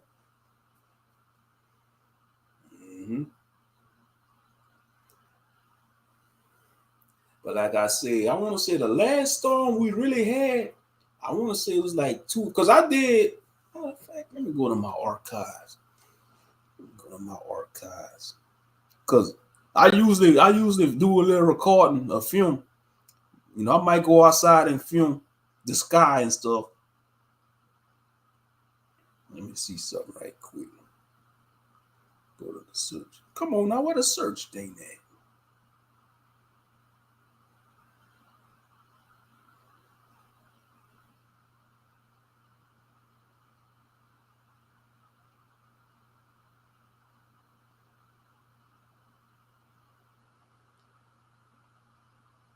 Oh man, it's been 5 years that I do. Man, some of my oldest videos is 5 years. Yeah, I've been doing content for 5 years. Let's see. Yeah, the calm before the storm. Man, the calm before the storm. That was a hurricane that happened 5 years ago.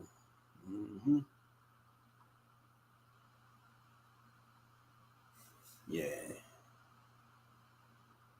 But yeah, man, like I said, the last storm I think we really had that I really filmed was like, I think 3-4 years ago, something like that. At least, yeah. But we've been getting spared, to be honest.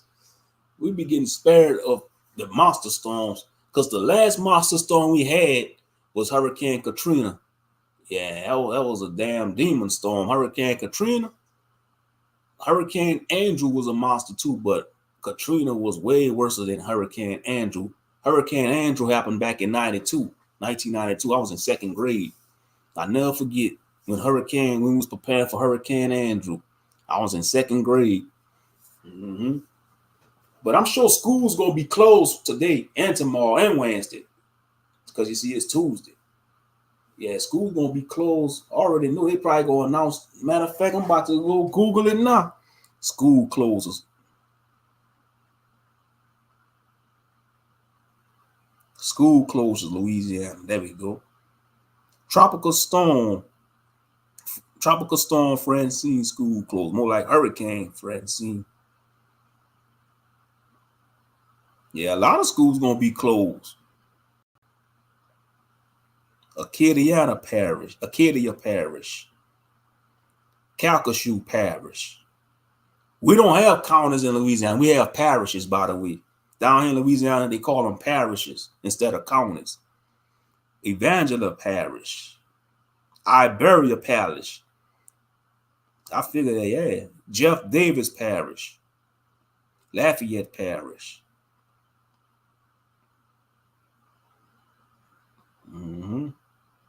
St. Landry Parish, St. Martin Parish.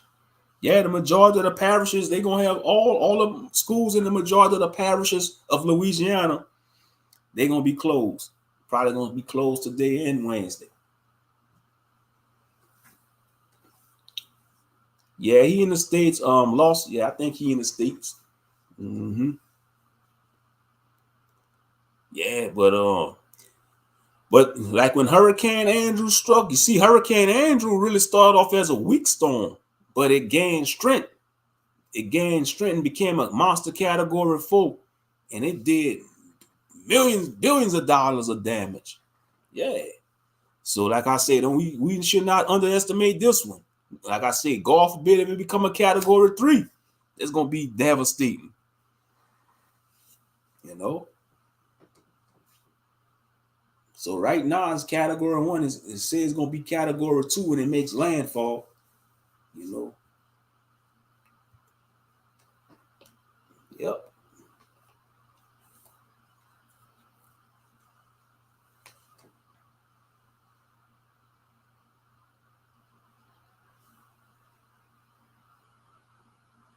Yeah, North Dakota.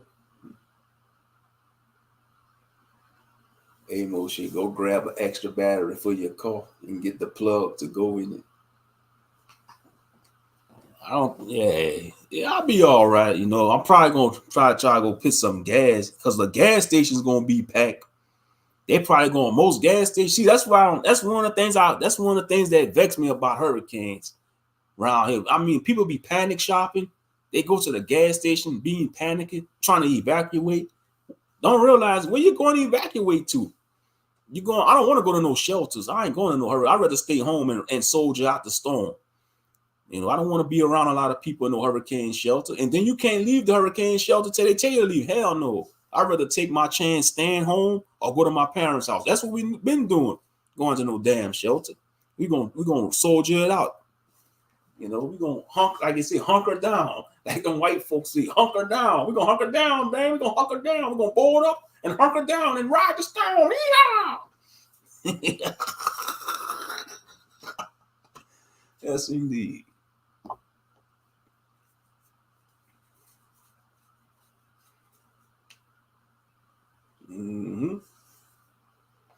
Yep. Put it in the hands of the Most High. That's all we could do. That's all we could do.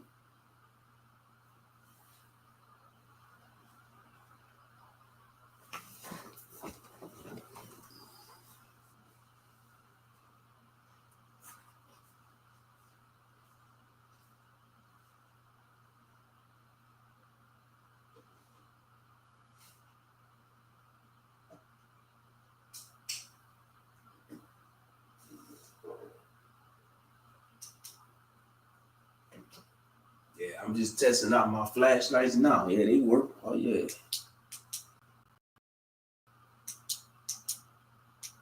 Yeah. Yeah, it's a good flashlight I got right here. You see this flashlight I'm holding? It's got all kind of tools on it too at the bottom of it. Matter of fact, I might upload a video. I might upload a video showing off my flashlights that I'm gonna have. You know, that's what I should do. I'm gonna do that probably later on. Most High willing, do a little quick video, show the flashlights. I'm gonna be helping me out. You know, that'll be interesting. Something different. They gonna be like, hey man, this Negro showing off flashlight. Yeah, I'd rather show off flashlight, something positive, you know, something that's important than showing buffoonery. But unfortunately, a lot of people, that's all they want to see on YouTube is dumbness and buffoonery. Buffoonery sells. You know, sex, buffoonery, and BS sells on these social media streets, unfortunately. Yes, indeed. But like I say, yep. Oh yeah, you got out of New York, man. That's a blessing. All praises. You was able to get out of New York. They've been telling people to get out of New York and LA. They made the movies like Escape from LA, Escape from New York. They've been telling this that in the movies. You know, these movies, man, trying to tell people something, but people look at it as a movie. If you look at it as a deeper understanding, you should understand. Yes, indeed.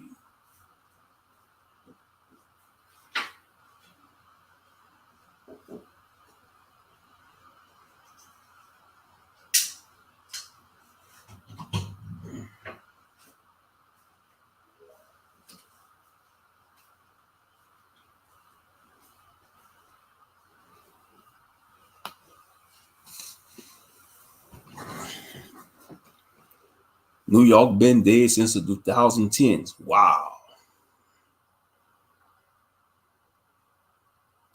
I think my phone have a light already. My phone comes with a inbuilt flashlight.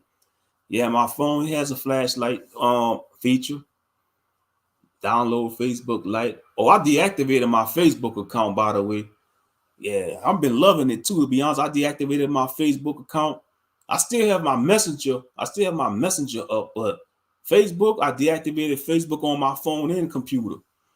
Yeah, I had to get away from that, man. I got tired of it, so I deactivated. I never deleted my account, but I deactivated. I said, let me take a hiatus from Facebook, man. More like fake book, you know. More like, but I still got my IG up though. My IG still up. I rarely post on IG. I rarely post on there. But yeah, I'm on Facebook, but I deactivated, man. You know, I got tired of seeing the buffoonery, especially in the Israelite community on. I mean, it's toxic. The Israelite community on Facebook is toxic. And now, I was watching Prince of Power. He a content creator. He covered like Israelite, what's going on in the Israelite community. Man, Miss Judah. I don't know if y'all heard about Miss Judah, the Israelite rapper. Miss Judah. Man, she facing prison time. Yeah, she facing prison time. She murdered her ex-husband. Yeah. Man, that's crazy. Yeah, and Maharakah from Army Israel, he trying to raise funds to have a retrial. You know, it's crazy, man. That's why I say a lot of these brothers and sisters in this truth, man, they not who you think. They claim to change, but they still have that old man and old woman mentality, you know, especially if they come from the streets. Mm-hmm. Yeah, I can't wait for Sparkling Zero. Yeah, brother. Yeah, and I seen Dr. Disrespect. I don't know if you ever heard of Dr. Disrespect. He a popular gaming streamer. Dr. Disrespect. He was playing like the test version of Call of Duty 6. Now I must say, the design of the outfits on Call of Duty 6, it looked interesting. Because I played the original Black Ops. I'm not gonna lie to you. I played Call of Duty Black Ops back on PS3, the original Black Ops Part 1. And it was a good game. I enjoyed the story. Ice Cube was one of the voices for one of the characters. Yeah, Black Ops, Call of Duty Black Ops 1. Yeah. But yeah, Sparkling Zero. But I think they're gonna release more characters though, because they're gonna have DLC. To be honest, Dragon Ball Sparkling Zero should have at least 250 characters. Come on, now they could easily have at least 250 characters on that game. You got characters from Dragon Ball you could put on there, just from Dragon Ball the show, Dragon Ball Z, Dragon Ball Z the movies, Dragon Ball GT. Yeah, the original Black Ops was lit. I must say, yeah, the original Black Ops. Yeah, man, the original Madden 2001. Madden 2001, that's old. I don't play Madden. I don't play sports. The only sports games I play is like UFC. I don't really play sports games. Yeah, I've been playing classic games. I was playing Metal Gear Solid on PS5, the original Metal Gear Solid, the classic, and I was playing Legend of Dragoon, one of the best RPG. Matter of fact, on the PlayStation Store, they got a whole lot of classics from PlayStation 1 on there, bro. They had Siphon Filter. I might end up getting Siphon Filter. They had Siphon Filter 1, 2, and 3. You know, I mean, they even had Cool Borders, 2 Extreme. Now that's classic PlayStation games. Twisted Metal 1, Twisted Metal 2. That's old school. That's like in the pioneer stages of PlayStation. Yeah, Budokai Tenkaichi 3.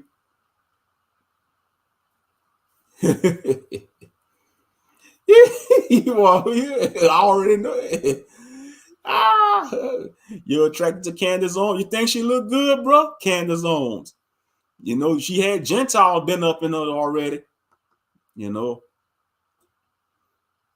Yeah, I know. You know, she been imprinted, but I don't know if she been with brothers before. I know she was dealing with a Gentile man. She probably still is. Homeboy said, I'll tell Candace on box out of the yeah, she trying to expose the Khazarians. She so says she knows she an Israelite now, Candace Owens. You know. Yeah, he said he was.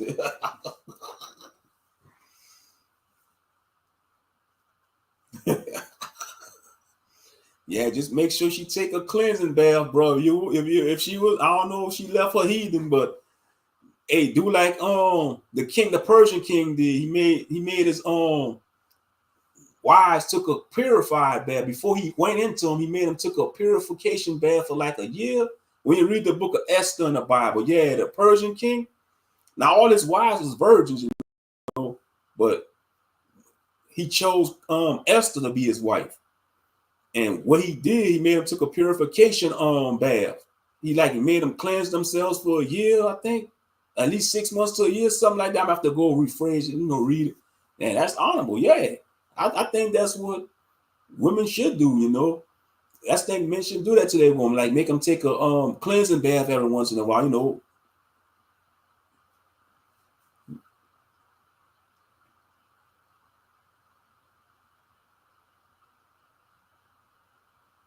Heck yes, man. Her skin clear and she natural. I'll bring her back to her roots. I figure I already know you would. Shit. You'll probably have her wearing the RBG colors. And wearing what she claims she'll probably be wearing a menorah with the RBG flag. Oh yeah.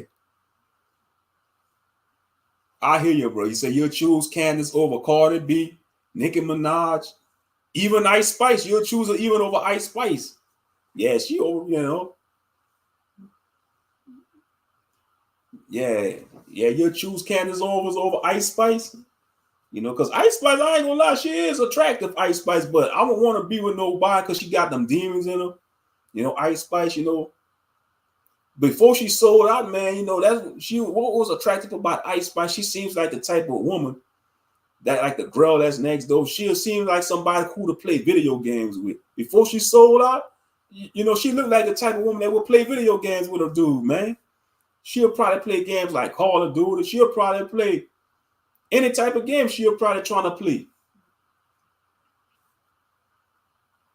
You know, until she sold out. You know, now she the daughter of the devil until she repent.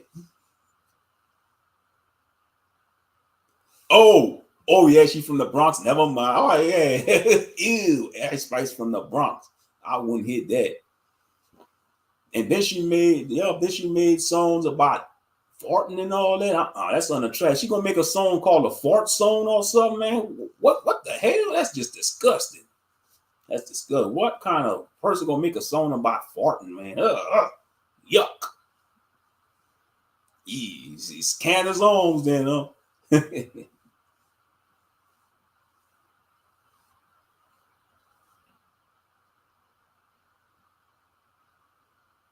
Yeah, because that's the big talk. A lot of people talking about Candace Owens, you know, how she exposing the Khazarians. She better be careful because, you know, when you speak ill of the Khazarians, they want to always label you anti-Semitic and don't realize we all Shemites, so-called black people. We the real Shemites. Yeah, we all Shemitic. Same here. I won't want to mess with none of them either. They demons, bro. They got their demons. I don't care how good they look. They got, they got STDs, sexual transmitted demons. For real, for real. They got sexual transmitted demons. You lay with that, man, them demons gonna latch on to you. She probably got a whole legion of demons.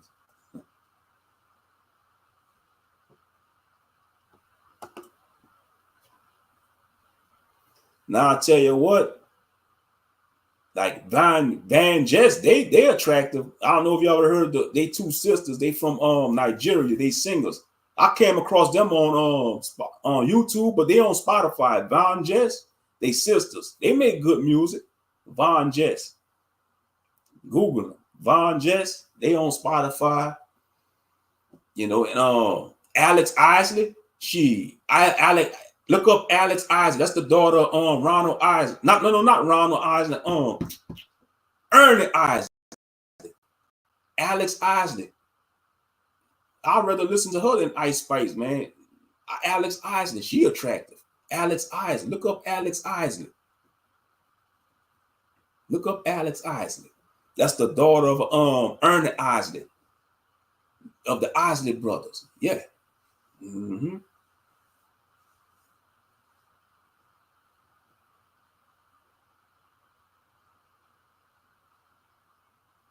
Amiri, I would definitely marry Amiri.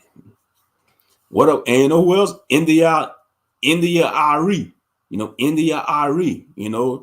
She dressed modest. She made good music. Heck yeah. Yeah, Sade and Aaliyah. Man, yeah, Aaliyah.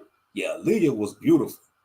Aaliyah was attractive. I mean, she was beautiful. Even when she played a vampire, she still was attractive. When she played a vampire. Yeah, Aaliyah, man. Rest in peace, Aaliyah, man. I see why them Negroes went crazy, but R. Kelly, man, R. Kelly took her very young, at a young age. Yeah, Sade, yeah. I mean, Sade got that timeless beauty. I mean, it's like she don't age.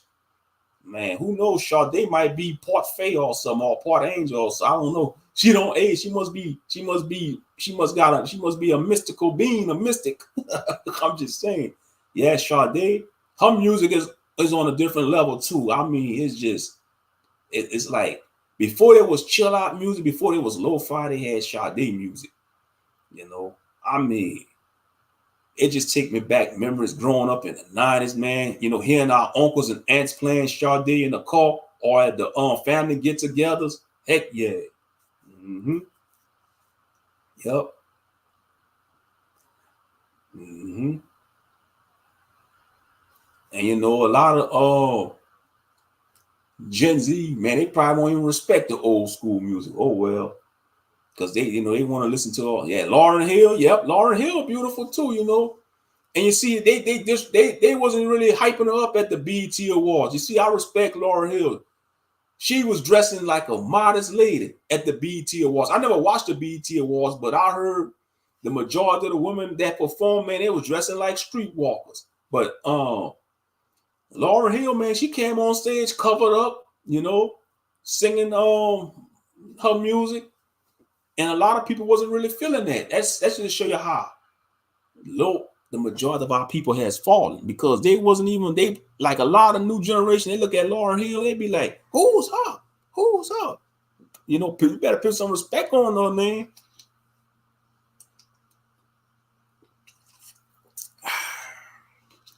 For real, for real.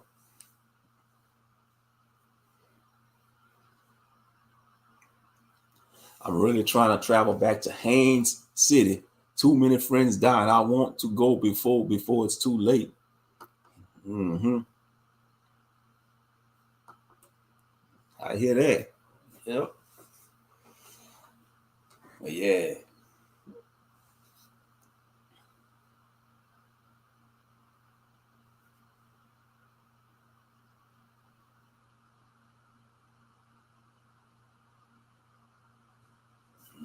But yeah, it was disrespecting Lauryn Hill. They wasn't really rocking with her music at the BET Awards. And that's messed up. It just show you the mindset of the majority of our people. Straight up.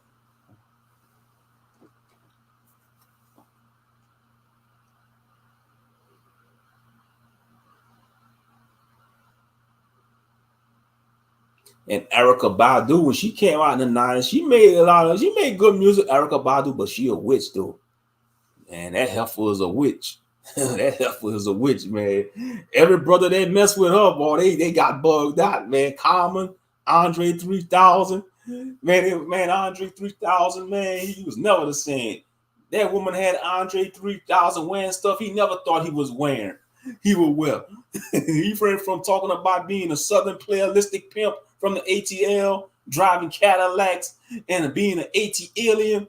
And then when he hooked up with Erica Badu, man, he was on a whole different high. Yeah, he was kind of bugged out. She put that whammy on him. She put that mystical whoosh whoosh on him. She put that whoosh whoosh on him. That witch whoosh whoosh. Yeah, she put that whoosh whoosh on him. That voodoo whoosh whoosh. Oh yeah, she destroyed every man. Every man that get a taste of her whoosh whoosh, her apple tree, you don't want to eat from her apple tree. You're gonna be messed up. Yeah, Outkast. I want to see. Yeah, AT Aliens, man. That's my favorite album. I want to see. Their first album, their first 4 albums was off the chain, but they man of their first 2 albums, Southern Playalistic and AT Aliens. But AT Aliens, man, that's my favorite album out of Outkast. AT Aliens. I mean, that artwork on the cover, how they had them like comic book characters, man, that was dope.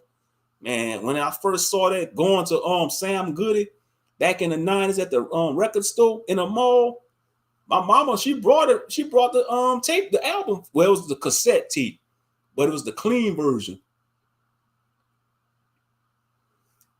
Man, my mama brought that for me and my brother at the record store in the mall. It was the Outkast AT Aliens album, the cassette tape. Because clean version.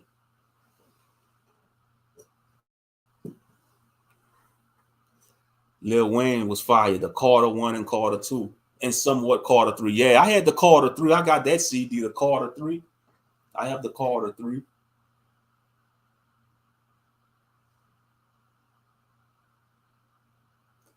Oh, you talking about the Green Pastures? Yeah, it's called Green Pastures.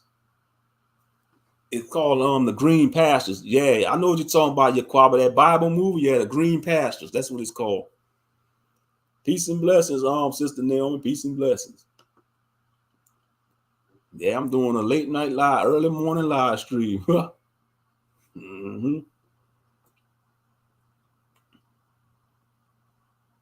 Yeah, it's called the Green Pastures. That's what it's called. It's an old Bible movie. I mean, it had all the actors black. It was telling truth in that movie too. You know, they want to try to throw the truth in our face, but they still want our people to look at the whitewashed images of the people in the Bible. You know, they're gonna come out of that Exodus movie with Charleston Heston when he played Moses. You know, even though that was a good movie though, that Bible, the Exodus movie was good, even though it was whitewashed with Charleston Heston and stuff. It still was a good movie. But yeah, they need to make more Bible movies with black characters, you know, with the black people in. And I see they got some Bible channels on YouTube with the AI pictures. They be having the black characters. That's good to see. You see, that's one of the beneficials about AI art. AI art, you could use it for good. That's one of the good you could use AI art for. Like if you're doing content about the Bible, you could use black AI pictures. You know, the AI art. Yeah.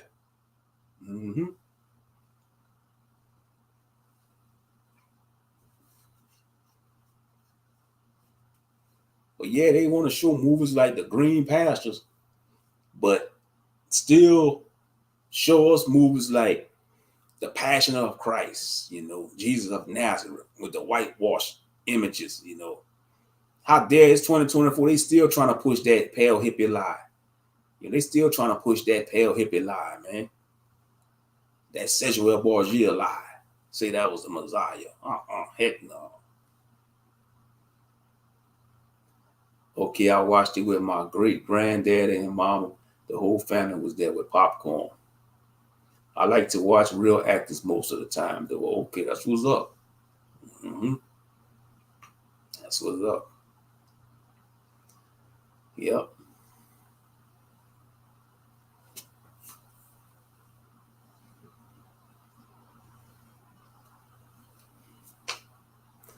Oh yeah, we had 2 hours already.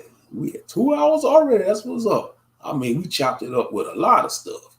We talked about a lot of stuff, but yeah, I think they should do a reboot of that movie, The Green Pastures. That'd be dope. If they was to do a new, a modern version of it, but you see, if they was to do that, man, they'll really shake up things. They'll really shake up things, you know.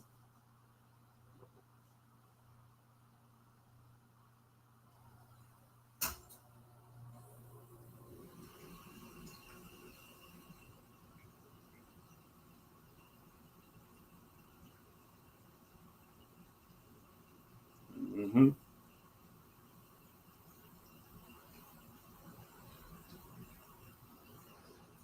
You watch the rebroadcast, you know, we talked about, I started off with a rant about stupid drivers. I started a rant off about the stupid drivers and stuff and talk about society. We was all over the place. Talked about James Earl Jones, you know, watch the rebroadcast. Anybody that's coming through. Yep. And I was telling them about the hurricane. I was telling them about Hurricane Francine gonna be making landfall on Wednesday afternoon. It's gonna be a category 2. Most high willing to be a category 2. They use that to appropriate our people. They created AI. They need to stop appropriation.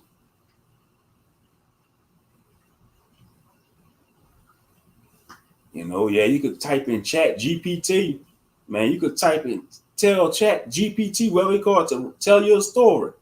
You know, write your story, man. You could use AI to write music. They got an app. I forgot what it was called. It's an app.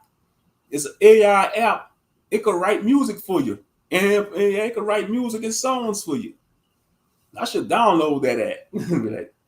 be like, AI, write me a rap song about how corrupt the government is. And it's gonna do it too. It's gonna do it. It's gonna do it. Yep. Mm-hmm. Because they do got these AI channel, music channels on YouTube. I mean, they be fun. They be making some raunchy songs too. Yeah, they be making some dirty songs. It's like joke music. It's like AI joke music, but some of them songs be dirty. You know, they had one with sounded like from the 1950s, sung with a white woman voice talking about, you know, I want to take it down. You know, it was a dirty song, man. I mean, it was just crazy. Yeah, I came across that one day. I was laughing, you know. I was laughing. I was like, oh, no, this have to be AI.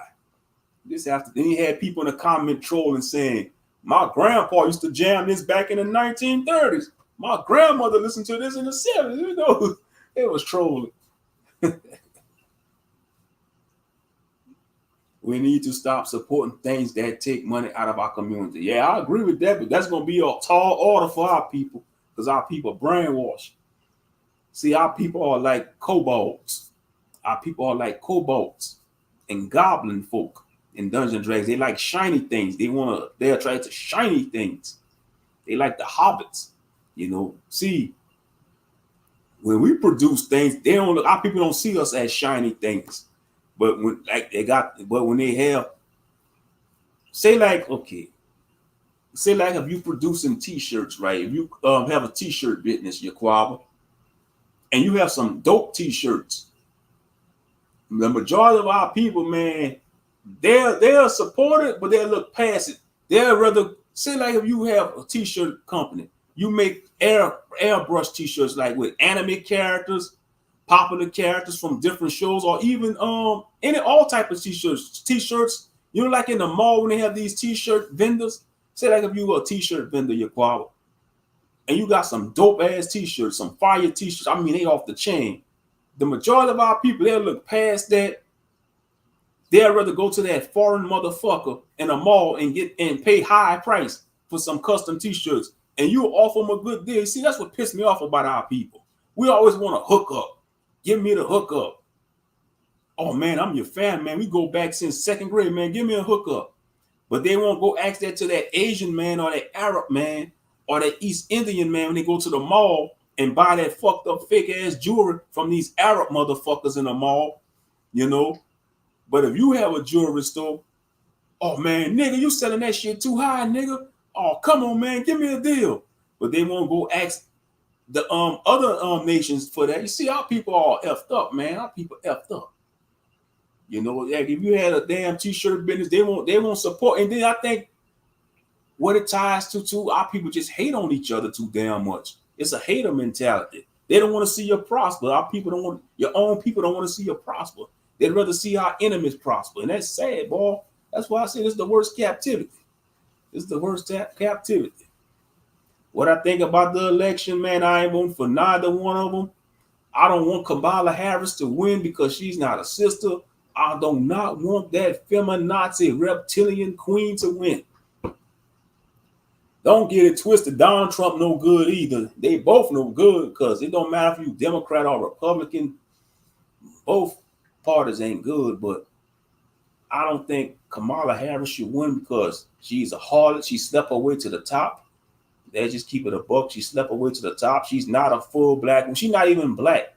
She a damn mutt. She a chocolate covered mutt. She a chocolate covered graham cracker mutt. She ain't even know. She a damn chocolate covered heathen. And I stand on that. She ain't no damn sister. She ain't rocking no solid fro. She ain't got that Nubian features, that dark skin, that big, you know, like the majority of the sisters have the big nose, big lips, big head, beautiful features about the black woman, you know. Broad, built, our black women all built different from other women of natural races, man. You know, they built different. They stronger than the other women of natural of other races, you know, because the black woman is the natural woman. Just like the black man is the original man, the black woman is the natural woman. And the world know that shit. And that's why they want the black woman to get out of her element. Because when she out her element, the whole community fall. Because it all starts with the men. You destroy the men. And then next comes the women and children.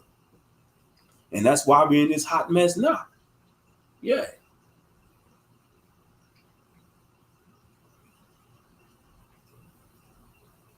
You know, and to be honest, the election, it's like it's on standstill. They claiming, because if Kamala Harris win, man, them good old boys, they gonna riot. It might be a civil war because they want their champion back in office. Let's keep it a buck. The majority of the Gentiles, especially down here in the South, they want Trump back in office. So if Kamala Harris win, they might have a civil war. It might be a civil war. I'm saying that it might be a civil war. And I ain't trying to fight no damn civil war. That has nothing to do with me. That has nothing to do with me. Shit. That's why I say the nation already divided. You got Antifa, you got BLM. Black Lives Matter is bull crap. Because if Black Lives Matter, our brothers will stop killing each other in the streets. You know, some of our sisters will stop aborting their babies in the Planned Parenthood clinics. So BLM is a political buffoonery show. Talking about Black Lives Matter. It's buffoonery. You know, if Black Lives Matter, why these Black Lives Matter advocates ain't telling these brothers to stop making drill music? Huh?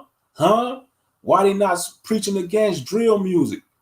You know, why they not telling sisters to stop aborting their babies? You know, save themselves from marriage, you know. Don't have no whole phase, man. Don't have no whole phase. That's unnatural. Tell these young men to keep it in their pants. Don't go out there and banging all the women and corrupting these good women, you know, and turn them into Jezebels, man, because you got a corrupt spirit. No, stay on the righteous prayer. Tell these young brothers to practice semen retention, you know, and build themselves up, you know, and attract the right woman, you know. But no, Black Lives Matter not talking that game. Black Lives Matter not talking about stuff like that. It's up to us content creators to talk about it, unfortunately. Because Black Lives Matter is too busy playing mind games on black people and taking money from our people. Let's just keep it a buck. Yeah. Yes, indeed. Yeah, and Obama didn't do a goddamn thing for our people. That's right, Yaquaba. No Obama, I call him No Obama because he did nothing for black people. You know, that long-legged Mac Daddy, No good SOB, that damn graham cracker, no Obama. Yeah, he's a graham cracker. You know, and for those who don't know what a graham cracker is a goddamn Negro that's acting like a cracker or a biracial person. I call him a graham cracker if they hate black people. You know, out there, if a damn mulatto, if a mulatto call me the N-word, I'm gonna call him a graham cracker. He a half-breed mixed mutt. He's a product of rape. Those your mulatto motherfuckers out there, you want to call pure black people the N-word? You a mulatto, you a damn mutt, you a mamzer according to the Bible. You a goddamn mamzer. You a product of rape. That means your origin due being conquered, motherfuckers. Yeah, I'm just ranting, y'all. I'm off the chain, I know. And then it's late at night too. So, you know, when you're tired and you're late, you start talking crazy and shit. It is what it is. Shit, I appreciate y'all support though.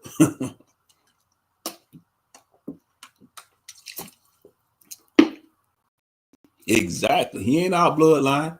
And you know what's sad though? Our people still worship Obama. Even if you say something negative, you do a critique about Obama and they don't agree with it, they wanna come out with the damn torches and pitchforks. They want to treat you like you're the Frankenstein monster, want to burn you to the stake. And you just speaking your honest opinion. And that's sad. We live in a society where criticism is considered hate. That's how low this country has fallen.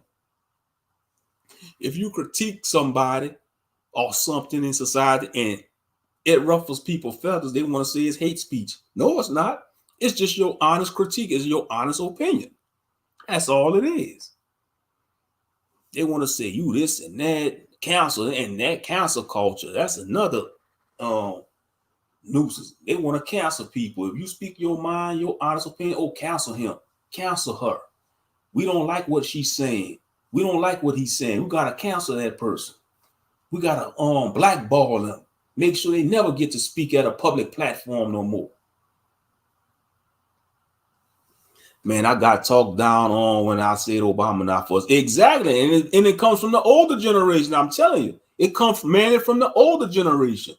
They'd be like, you don't know what you're talking about, young brother, young man. Or you could show him the valid proof that he's not fully black. You could show that his daddy was Kenyan, his mama was white, or allegedly called a Khazarian, you know.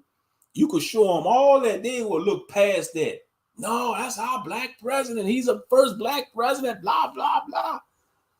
You know, my aunts discriminated against me because I said Obama is destroying our people back then. Yeah. It's like, what's wrong? It's like, I can't stand. It's like they expect you to vote Democrat. They expect every black person to vote Democrat. We're not the Borg, you know, like the species on Star Trek, the Borg. We're not hive-minded. We're not supposed to be hive-minded. You know, everybody gonna think different. And our people forgot, black people forgotten that we used to vote Republican. Back then, yeah, the majority of black people, they voted Republican. They was tricking to voting Democrat. They was tricking to the Democrats because the Democrats was started by racists, man, the Democrat Party. The Democrat Party was started by the KKK. You see how he play these mind games on our people? That's all America does is play mind games on our people. Straight up. Mm-hmm. Yeah, if you a black man or a black woman say you vote Republican, they gonna look at you like you got horns on your head. They gonna look at you like you a triclops.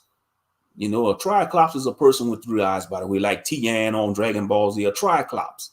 They're gonna look at you like you're a triclops, like you got three eyes. They're gonna like, Negro, what?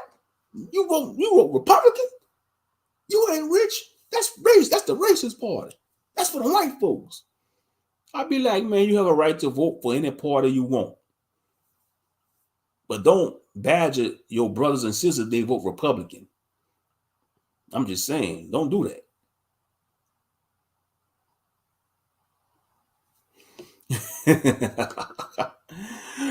Remind me of that Boondocks episode when Riley was trying to leave the country when Obama was won the inauguration.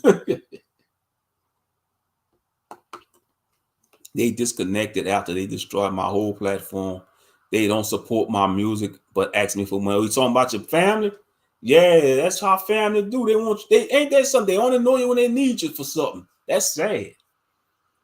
And to be honest, your Quaba, that's your biggest haters. Your natural family are your biggest haters. That goes for every one of us, and that is true. I don't tell my natural family I do YouTube. I would not do that because they were trying to destroy it. They were trying to hate on it. They were trying to use it against me. I don't tell my family I do content. I don't do that. And don't tell your family or your coworkers that you do content on social media because they're going to use it against you. They're going to hate on it. They're going to be your biggest haters. They are your biggest haters. It is the truth. They are your biggest haters. Your family. I mean, you talking about people that grew up with you, that knew you since you was a baby in swaddling clothing. But they know you do music. Like you say, they don't support your music. They try to destroy your platform. Yeah. And you gotta look at it like there ain't nothing but the enemy, spiritual warfare. Because the enemy, Hashatan, he gonna use people that's close to you to bring you down, trying to bring you down. He always do that, Hashatan. He gonna use those that's closest to you to bring you down. Straight up. A lot of saints going through that. You got some believers dealing with toxic sisters, toxic brothers, toxic nieces and nephews, toxic uncles, toxic mamas, toxic family members. We all got toxic family members, including myself. I got some cousins, man, I don't even deal with. Real talk. I got some cousins, man. I see them in Portland. I say hey to them, and that's it. And I keep it moving. I keep it moving. I ain't hanging up. Man, I got some cousins, really, believe it or not. I have some cousins, man, growing up. Some of my cousins, man, they was thieves. They'll steal from some of my uncles, aunts, grandmothers, man. I'm like, damn. They can't come in my room. When we had family get-togethers and they came to my I locked in my doors in my room. Hey, I was strict, man. When I was younger, man, people come in my room, I'll be like, you had to knock on my door. I always had my door closed. You had to knock on my door to come in my room. Yep, and then I watch people too. I said, don't touch none of my stuff. Don't touch none of my stuff. Don't touch none of my games. Don't touch none of my action figures. None of that. Oh yeah, you gotta be that way, man, because you got family members that got sticky fingers.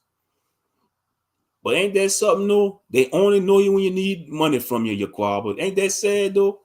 They don't even want to check up on you, see how you're doing. They want to check to see if you're okay mentally, physically, and spiritually. But as soon as they hit you up, hey, cuz, man, you can lend me $20, cuz. I need $20, cuz.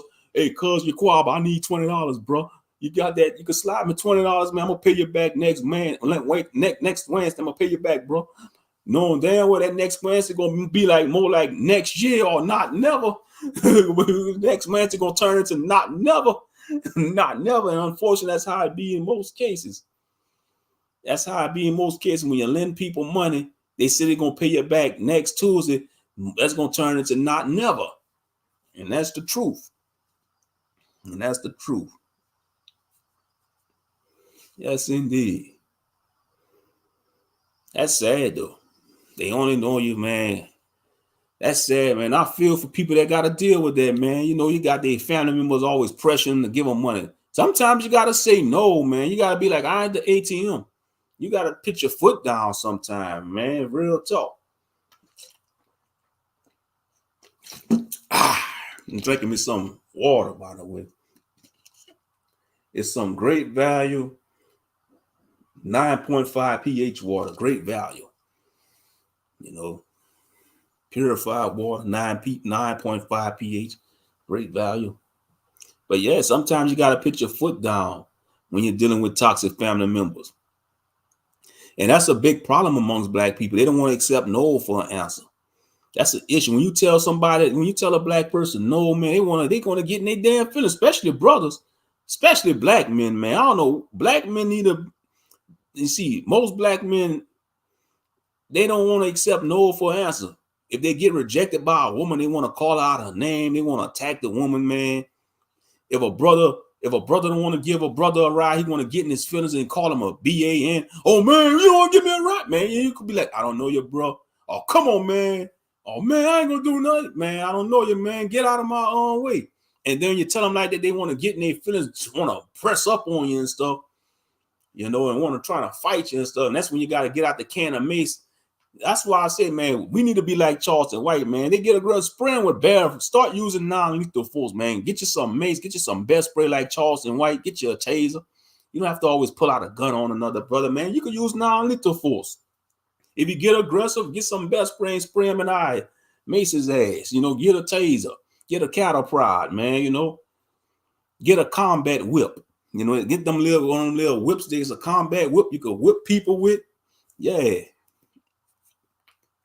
You don't have to get a knife or a gun, But unfortunately, man, they be quick to pick up a gun these days, man. That's sad. That's sad they want to pick up a gun, man. That's coward. That's coward. But it should not have to get to that level, though.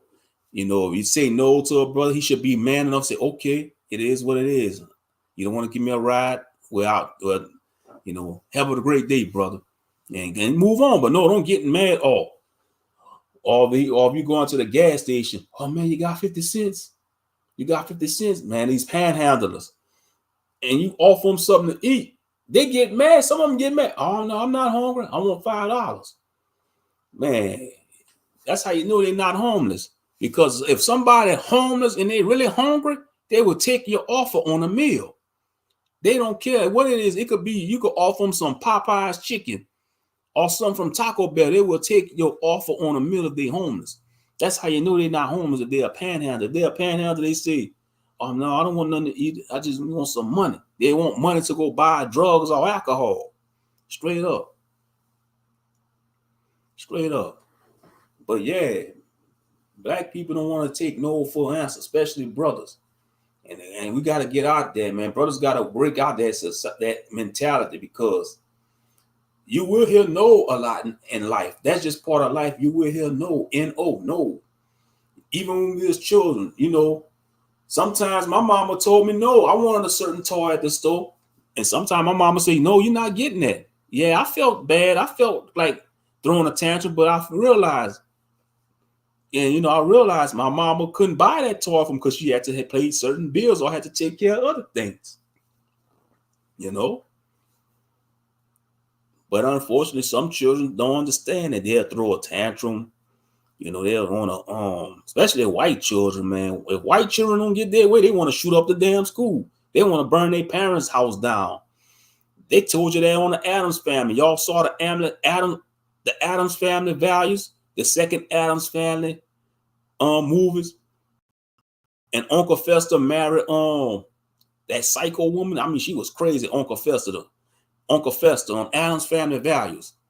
And at the end of the movie, when she was having a testimony, she showed what she did to her parents. She wanted a ballerina Barbie or something, and her parents brought her the wrong Barbie doll. And what she did, she burned her parents' house down with them in it because they brought a Malibu Barbie or something. Now, y'all know what I'm talking about. If y'all saw that movie, the Addams Family Values. I mean, she was crazy. Uncle Fester married a crazy woman. She was psychotic. Uncle Fester would have been better off marrying a vampire woman, or a werewolf woman, than that damn human woman, Yeah. Because I'm sure they got undead creatures in their family tree. The Addams family, they live by a graveyard. They got supernatural people in their family, But yeah, he'd have been better off marrying a supernatural woman instead of a crazy human woman. She probably would have treat him like a king. She would have treated Uncle Fester like a king. But yeah, man, she tried to kill the Addams family. She was crazy. She killed her parents. And that's how they tell on themselves in the movies. Even though that was a fictional movie about a fantasy family, the Addams family, they really do that though. These people do that to their parents. If they don't get their way, want to kill their parents for the insurance money. They want to shoot up a public place. But if our parents tell us no, it's no or else. When it comes to black children, if your daddy or mama say no, you ain't gonna question, you ain't gonna second guess your parents, especially black mamas. You ain't gonna second guess your black mom because all she gonna do is give you that side eye, and you trying to second guess her, you gonna get that back fist or that back slap. Real talk. You ain't gonna second guess no black mom. You know, that's how you know we cut from a different cloth than the Gentiles, man, because most Gentiles, they want to say stuff like this. I wish you was dead, mama. I hate you, dad. I want to burn your house now. I mean, but if we was to say that to our parents coming up, man, they'll beat the dog shit out of us. Real talk. If I was to say that to my mama out loud in front of my dad would throw my ass out the damn window. I'm just being honest. He'll probably body slam my ass. I'm just being real. That's not our vocabulary coming up. You know, that's not our vocabulary to say stuff like that to our parents. Because even though, you know, we don't know most of the laws, like when we was coming up, we was ignorant to the law, statutes, commandments, but we did know the Big Ten. We was taught the 10 Commandments coming up. And, you know, we know that 5th commandment say, honor thy father and thy mother. That's that 5th commandment, you know, real talk. We won't dare say nothing like that to our parents, man, because we know what was up. That would be a quick way to invoke the wrath of God on our lives. Real talk. Straight up. But, man, these white children, man, they don't get their way with their parents. And it started at a young age, too. I'm talking about they be a toddler. They be a toddler kicking and screaming. I mean, screaming like a damn goblin getting tortured. In a store, you in a grocery store, you minding your business, you trying to fill up your shopping cart, get what you need. All you hear is that loud screaming. And, you know, and I mean, raising their voice like they trying to go Super Saiyan or something. And you looking at them white parents, you looking at the white mother, you be like, man, slap that child up, man, spank that child, you know. But you gotta be careful though, man. That's what pissed me off too. People don't mind their business. Say if you want to discipline your child in public, you're gonna have these goddamn Karens go trying to call the damn police. She whipping her child in the store. That's child abuse. No, that's not. That's called discipline a child. As long as she's not throwing a child around like a rag dog, not punching a child like Mike Tyson, that's not child abuse. If she's spanking a child on the backside or the leg, or spanking a child on a hand, that's not child abuse. That's correcting a child. That's discipline. That's not child abuse. That's discipline. That's discipline. But you got to be careful. You can't even discipline your child in the public because you got to watch out for Karen. Karen want to call the damn police. Karen is the biggest hater on earth. I don't give a damn what they say. Karen is the biggest hater on earth. Real talk. You can't even enjoy life in front of Karen because she's going to call the police on you for enjoying life.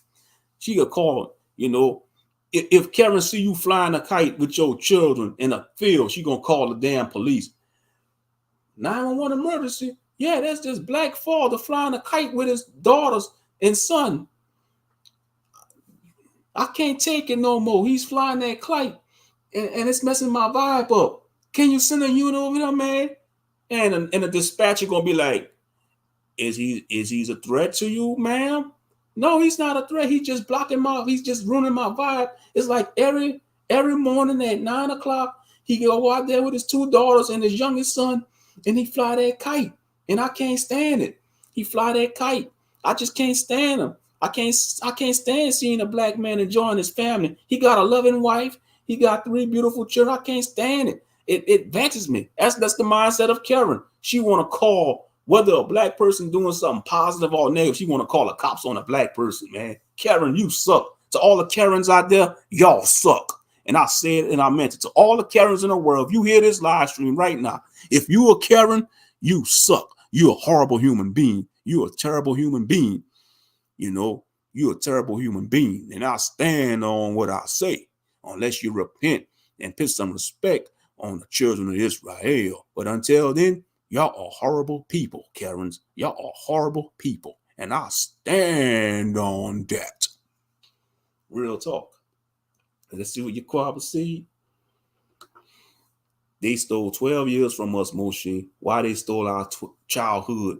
to teach us lies. Oh, you talking about the public food system in 12 years of school? Yeah, I agree with that, brother. Yeah. To think about that, yeah, they sure did. Man, that's a good analogy. That is true, brother. They stole 12 years of our natural life to indoctrinate people with the same redundant curriculum, you know. And then they tell you to go to college for 4 to 5 years, get a job, and don't realize you're going to be working to pay off that college debt.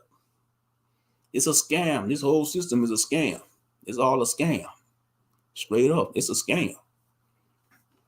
Everything is about getting a dollar out you. Everything is just about getting a dollar out you. It's a scam. It's a Ponzi scheme, whatever you want to call it. It's a game. It's a corrupt game of monopoly that's rigged against you. When it comes to this capitalistic system, it's a game of monopoly rigged against you to lose, and for them to keep on winning. It's like they set up the monopoly board. You play monopoly against them, you lose. They stay winning, and that's what this whole system is about: to keep you on the down and to keep them on above. It's the rich versus the poor.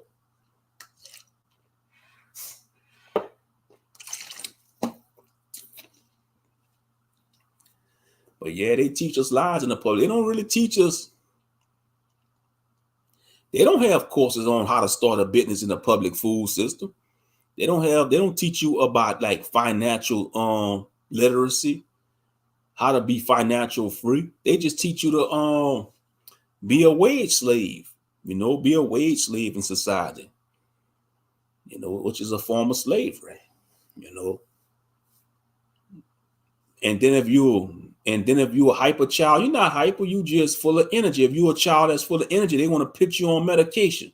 They want to put that medication like Ritalin, just because your child is hyper and full of energy. That's wrong. That's an experiment they doing on these children.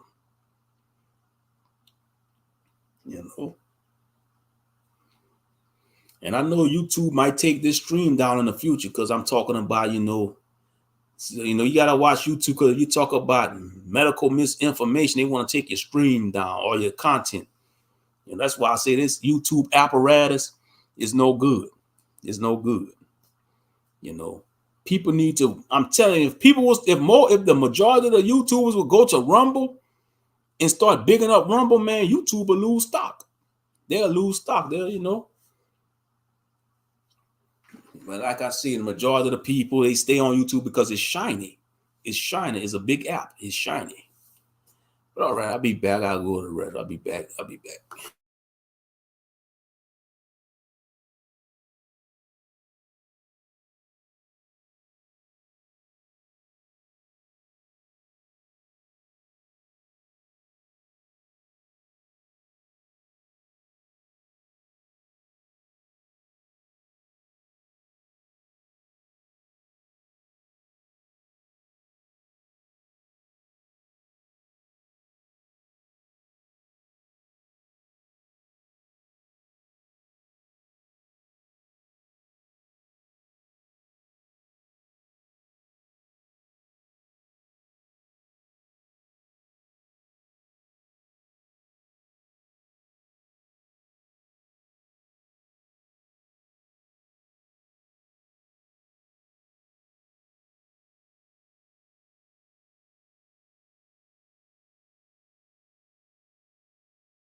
All right, I'm back. Let's see. Everywhere we go, they come wanting to rule over us. Look at how they coaching our people to race mix. Remember trying to encourage our people not to extinct us, and they come. Yeah, I thought we supposed to be three fit. What their constitution say? We supposed to be 3/5 of a person, right? But they need our genetics to survive. Make it make sense. Make it make sense. They talking about we monkeys and all that. We 3/5 of a person, but they want to try to blend in and need our genetics, man. Like I said, they got a mental illness. They the monkeys. They the real monkeys. You know? Yeah, the white husband effect. Yeah. They showing that in the commercials too, in the movies. I noticed that. They promoting that. They promoting, they promoting a white man with a black woman. Like in these modern day TV shows and commercials. Even the mattress commercial, I seen, like I was watching TV the other day. They had a mattress commercial, like a mattress commercial selling mattress. It was a white man and black woman for the couple. I'll be like, what the heck? Y'all going to even in the goddamn mattress commercial. Yeah, even in the goddamn mattress commercial. I'll be like, y'all really good. Y'all, this shit is getting out of hand. It's either that or they want our people to be part of the alphabet agenda. And that's the goal. You see, they really, if they could have it their way, they really won't. If they could have it their way, Yaquaba, they have all black men to be sodomites or castrated, so they could have so they could impregnate all the black women. Because that's what the white man did. White men ain't race loyal. White men ain't race loyal. They conquered. They took over 2 continents and left a whole batch of mulattoes, like North and South America. The Spaniards, which is just Spanish speaking heathens. They still Caucasian, the Spaniards. They went to South America, and now you got what you got now. You got the modern day Mexicans and Hispanics. They're admixture of the native Indians and the Spaniards. The modern day Hispanics you see today, they're admixture of that. Look at the modern day Asians, the whitewashed Asians. Because, all nations was originally melanated. Once upon a time, all nations was melanated. But what the heathen did when he came on the scene, he just went, every land he went, he killed the men and raped the women. Coward ass bastards. Coward ass bastards. That's what they did. They did it to the Native Americans. When the Native American men went out there and hunt, what they did, they attacked the villages with the women and children because they were scared to fight the man because they know the men was going to put up a resistance.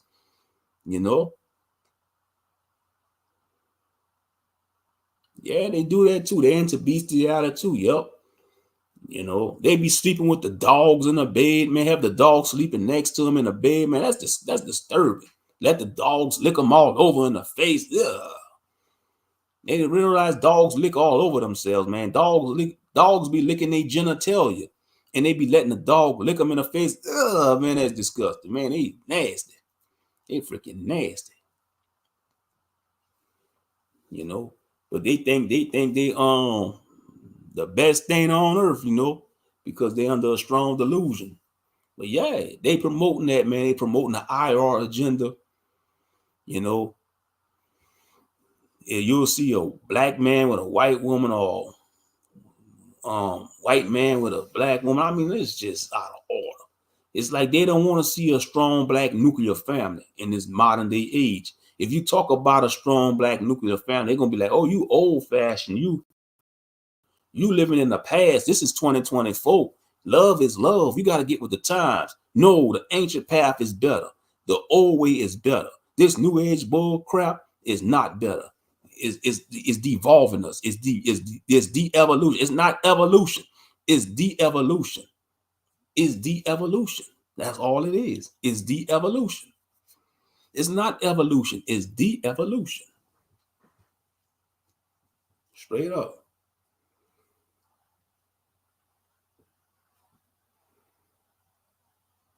Yep, that's what they're doing. They're leading us into the ditch. I agree. They're leading us in. They're leading the majority of our people into the ditch. You got all these divestors on YouTube shitting on black men, saying black men ain't shit, black men this and that, trying to promote a lot of these divestors on. Let me tell you something. A lot of these divestor channels on YouTube, They talk all that shit about brothers. Some of them might be with heathens. Some of them, the majority of them, not with a heathen, because the majority of them, the majority of the Gentiles not looking their way. And you got the interracial couple channels on YouTube. They ain't talking that divestiture bullshit.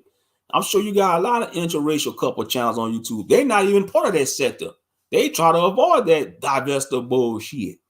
Real talk. You know, they trying to, and they probably won't even classify themselves as a swirl or divester. You know, these sisters that might have an interracial channel with a white man or Asian man, they don't probably classify themselves as that shit. They just say, "Oh, hey, I'm just dealing with a thing," you know. Same thing with the brothers. You know, they probably, you know, you got some brothers, they might have a, you know, dealing with a white woman or Asian woman on YouTube. You know, like I say, I'm not for, you know, I'm against interracial. You know, you gotta stick with your own, man. You know, but you know, I'm not. You know, people do what they do. Shit, you know, you can't control what other people do, but you know, it is what it is. But like I said, the perfect will is for Israel to deal with Israel. You know, but it is, people do what they do. That's between them and the Most High. That's the way I look at it. That's between them and the Most High. Just like people that want to be a damn sodomite or a corporate muncher, that's between them and the Most High. They got to deal with that judgment and repercussions, because the Torah says that's not the way to go. You're not supposed to lie with man like you do with women. You're not supposed to be a woman going into another woman, man. No. That's out of order. That's out of order. I bet most of them pissed off with imaginary black women. Yeah, a lot of these divestors, they don't got men. They just on YouTube pitting black men down, you know. And same thing like these man of spirit widows that crap on black women. They don't talk about the black woman they did wrong in life. They want to say, oh, black woman is, black woman loud, black woman masculine, blah, blah, blah, blah, blah. But they don't talk about the black woman they did wrong in life. They always want to point the finger at the sisters. That's why I say these content creators, they toxic. You see, that's the truth. I'm sneezing. You know, whether it's these divestors, these man of spirit weirdos, man, they just toxic. They talking about they don't want to deal with a ratchet woman, but that's the woman they want to sleep with. These man of spirit weirdos. They talking about they want a reserved woman, a classy woman, but they want to really sleep with the ratchet woman. They really want to be with Jezebel. They might as well just come clean and say, yeah, you know, I'm on this. I complain about black woman, but I really want to be with the ratchetest woman. They need to just come clean and say they want to be with the big booty ratchet woman, instead of, you know, the woman with the big brains, with the sharp mind, with wisdom. Straight up. Right. Why should we jump in front of a truck to save their lawless unions? I'm not. I know I ain't, Yaquaba. So hell with their lawless union, brother. For real.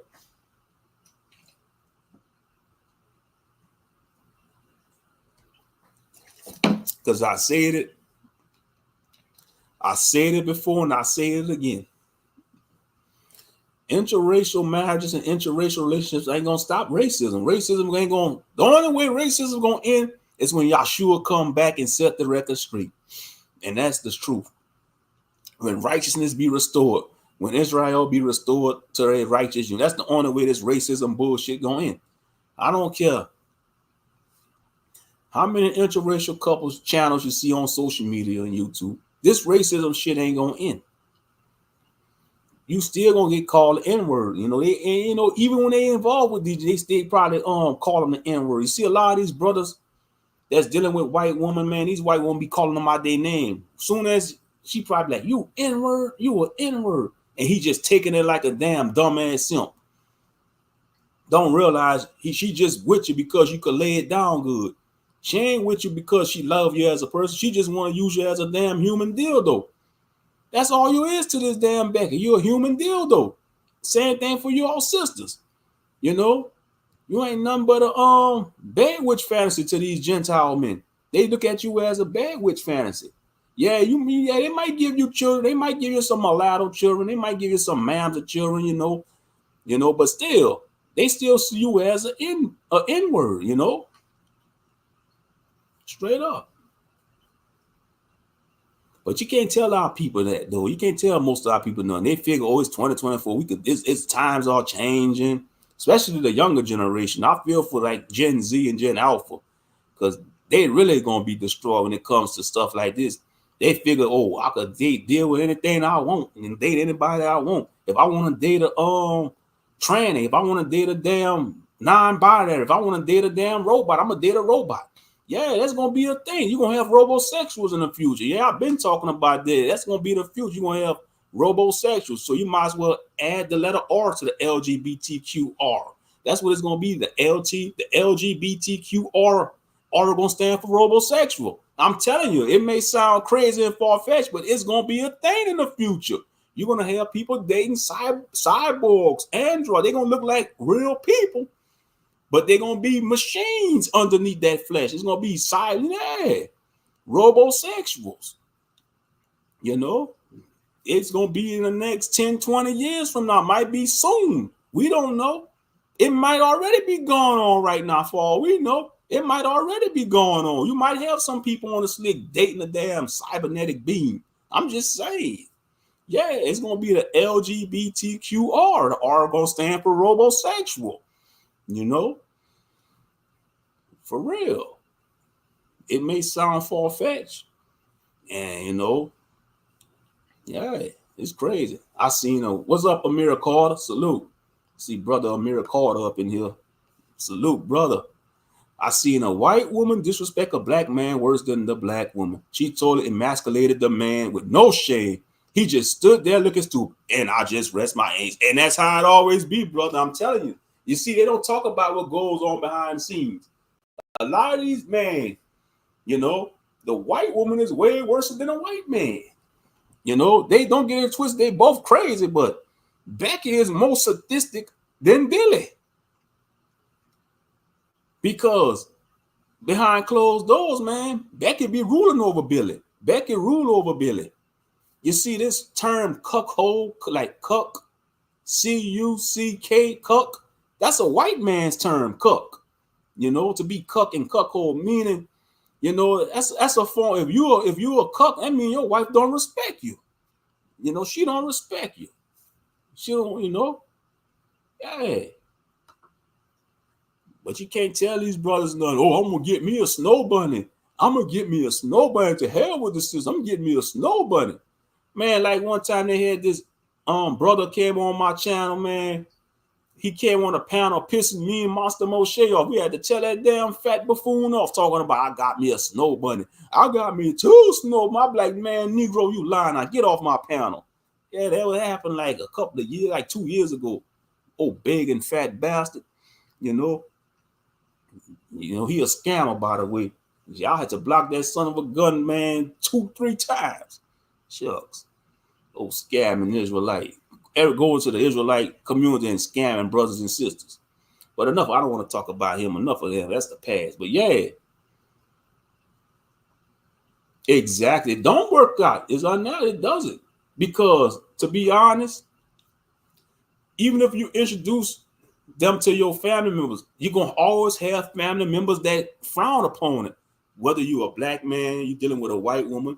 Come on now, especially if you're a black man, you bring your Becky to your mama, your aunties, soon as you leave your house, they gonna talk about you like a dog, rightfully so. Same thing. If you're a white man, you bring home a black woman, man, those racists, I can't believe he's with an NB. And if you're a white woman, bring home a black man, whew, your daddy gonna disclaim you. Your daddy gonna be like, you're no longer my daughter. You no longer my daughter, little Sally Sue. How dare you stab me in the heart, Sally Sue? You gonna bring me home one of those damn monkey men? How dare you do that to me, Sally Sue? You're no longer my daughter, not my little girl. You bring home one of those niggers. You bring home a nigger. How dare you do that to me, Sally Sue? You came out of my loins, Sally Sue, and you disrespect me, your grandfather, Big Papa Joe, and you gonna bring home one of these jungle men? But daddy, Tyrone, he's going to college. He's smart. I don't give a damn, Sally. So I don't care if he had the IQ of 250. He's still a nigger in my eyes. He will always be a nigger. A nigger, nigger, nigger, nigger. That's just how they'll be.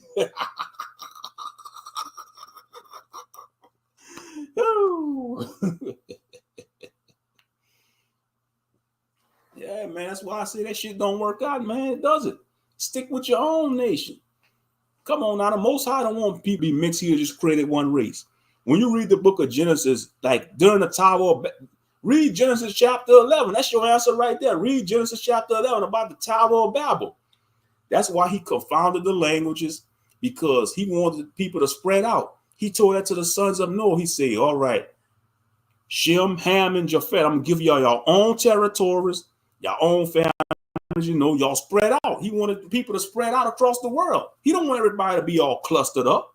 That's, like a melting pot. That's confusion. That's why, Babylon, it means confusion. Babel, it means confusion. If you have all these nations clustered up together like a melting pot, it's going to cause confusion. Because you got these nations, these pagan nations, they worship pagan gods. And the Israelites, they was worshiping the God of Israel. That's why he wanted Israel to be set apart, separated. Yeah.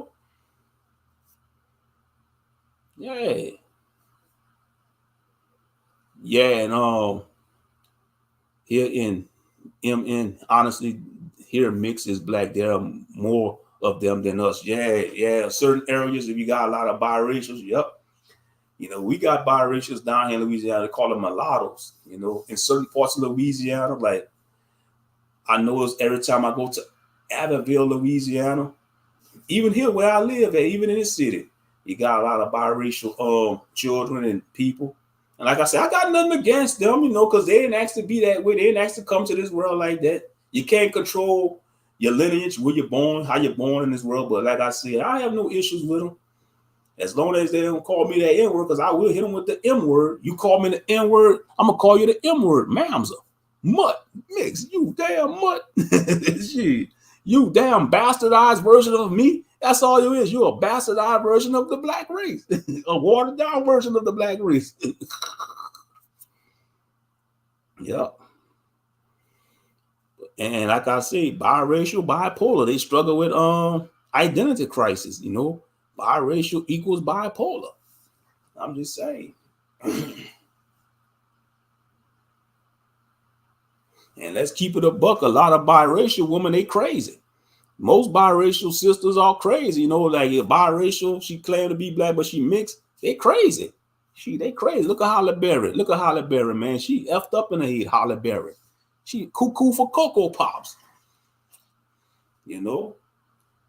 She won a damn Grammy for playing the harlot in Monsters Ball. That movie is effed up, man. Now that I think about that movie, Monsters Ball, that's one effed up movie. To think about it.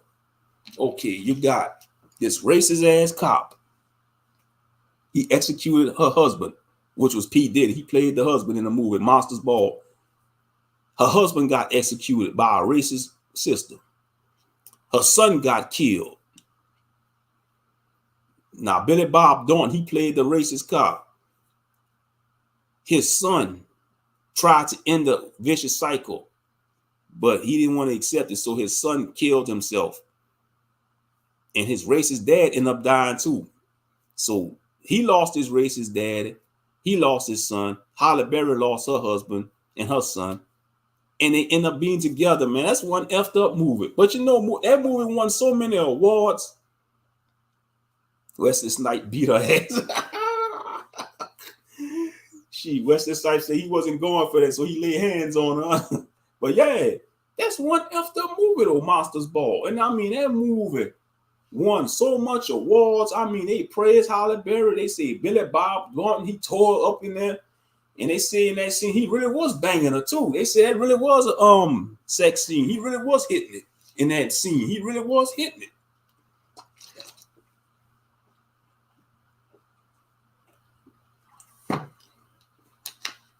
Yep.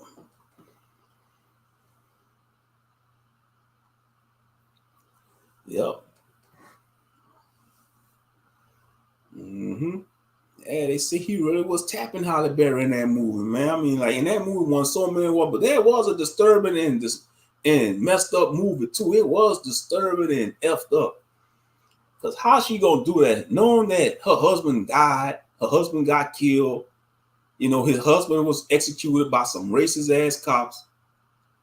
Her son got killed, and she gonna end up sleeping with the damn racist cop. That's one effed up movie. Oh, I tell you, boy, that director, whoever directed that movie, came up with that idea, man. That's to show you they got a perverted mind. I'm gonna just call it what it is.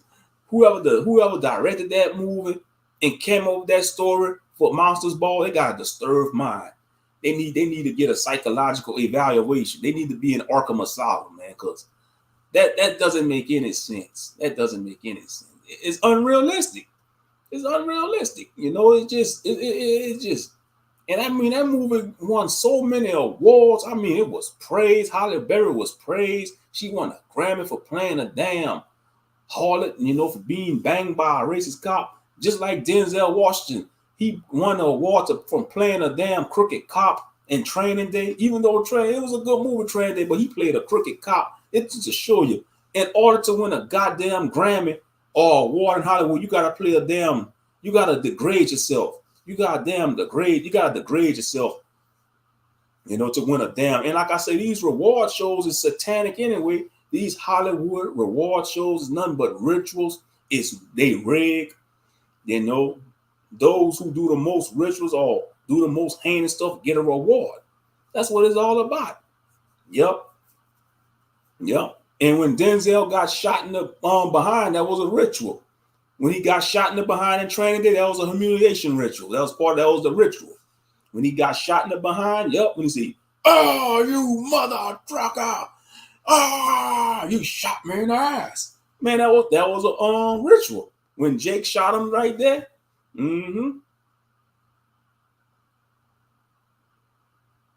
that was a ritual. Yes, indeed.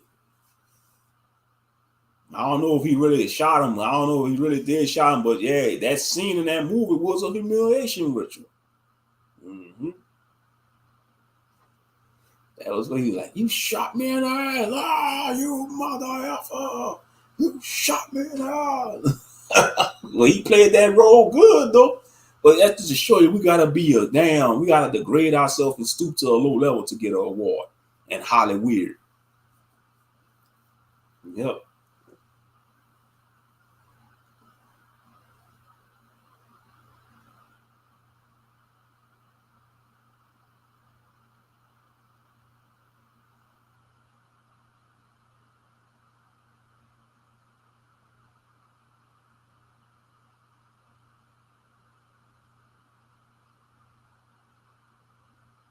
Mm-hmm. Yep. Hollywood is a weird place indeed. Yep. Mm-hmm.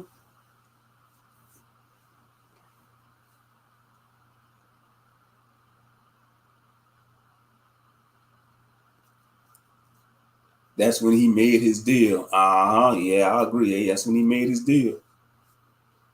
Mm-hmm. But he up in age too. Denzel Washington, I think he like in his 60s or 70s. He's old for sure. He definitely old. He up in age.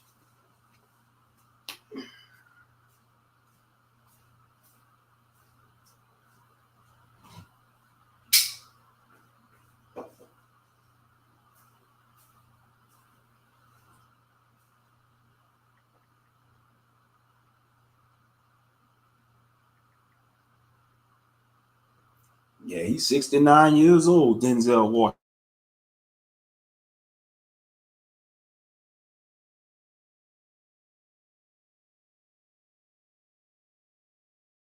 9 years old, Denzel Washington. Yep. Look, I won't not surprised. Look at the industry plants. They pushing now like Young Thug, Sexy Red. Exactly. Man, yeah. Sexy Red. Ugh. More like abominable red. Not no sexy red, more like abomination red. You know. Sad, you know. They promoting stuff like that. Like I say, these industry plants, they promoting TNT, thug and thought culture amongst our people. That's all they promoting. TNT, thug and thought culture, which is equals explosion to our community, destroying our community, because that's what TNT does. It's dynamite. It's an explosion. It destroys stuff. And that's what TNT doing, thug and thought culture, TNT. You know, that's all they rap. That's all they rap and sing about is being a thug or a thought. And that's low vibrational stuff, straight up. How the hell y'all gonna invite Sexy Red to go to a public school? You know, that's just out of pocket.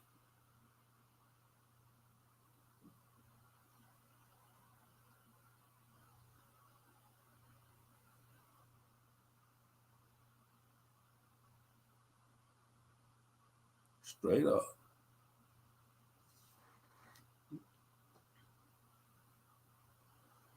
Yeah, that's the thing. And then brothers doing it. I know the brothers dying in here too. And I mean, that's just a Gen Z. That's just a Gen Z thing, I think. You know, and you got some millennials and older women doing it too. You know, it ain't just the younger women. It's like a lot of I mean, like, yeah.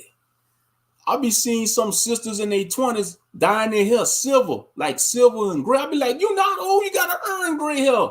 You're in your 20s and 30s, dyeing your hair gray or silver. You're not old. You gotta earn that gray hair. You gotta earn that. You ain't gonna see me go and run to the store, get me some dye my beard grayish white. I'm gonna earn the gray in my beard. You gotta earn that through experience in life, going through life. For real. Yeah, I be like, it's just weird. I mean, that's why I say this is the worst captivity, man. This place gotta be destroyed, man. America gotta be destroyed by the wrath of Yah. They talk about pray for America. Yeah, pray that the Most High destroy America. Because this place is just, this society, I hate this society. This society need to be destroyed. Not the world, don't destroy the world, this society. Because this world, most of the world is influenced by Western society. Most of the world is influenced by Western society. So Western society, Western civilization got to be destroyed. You know, for real.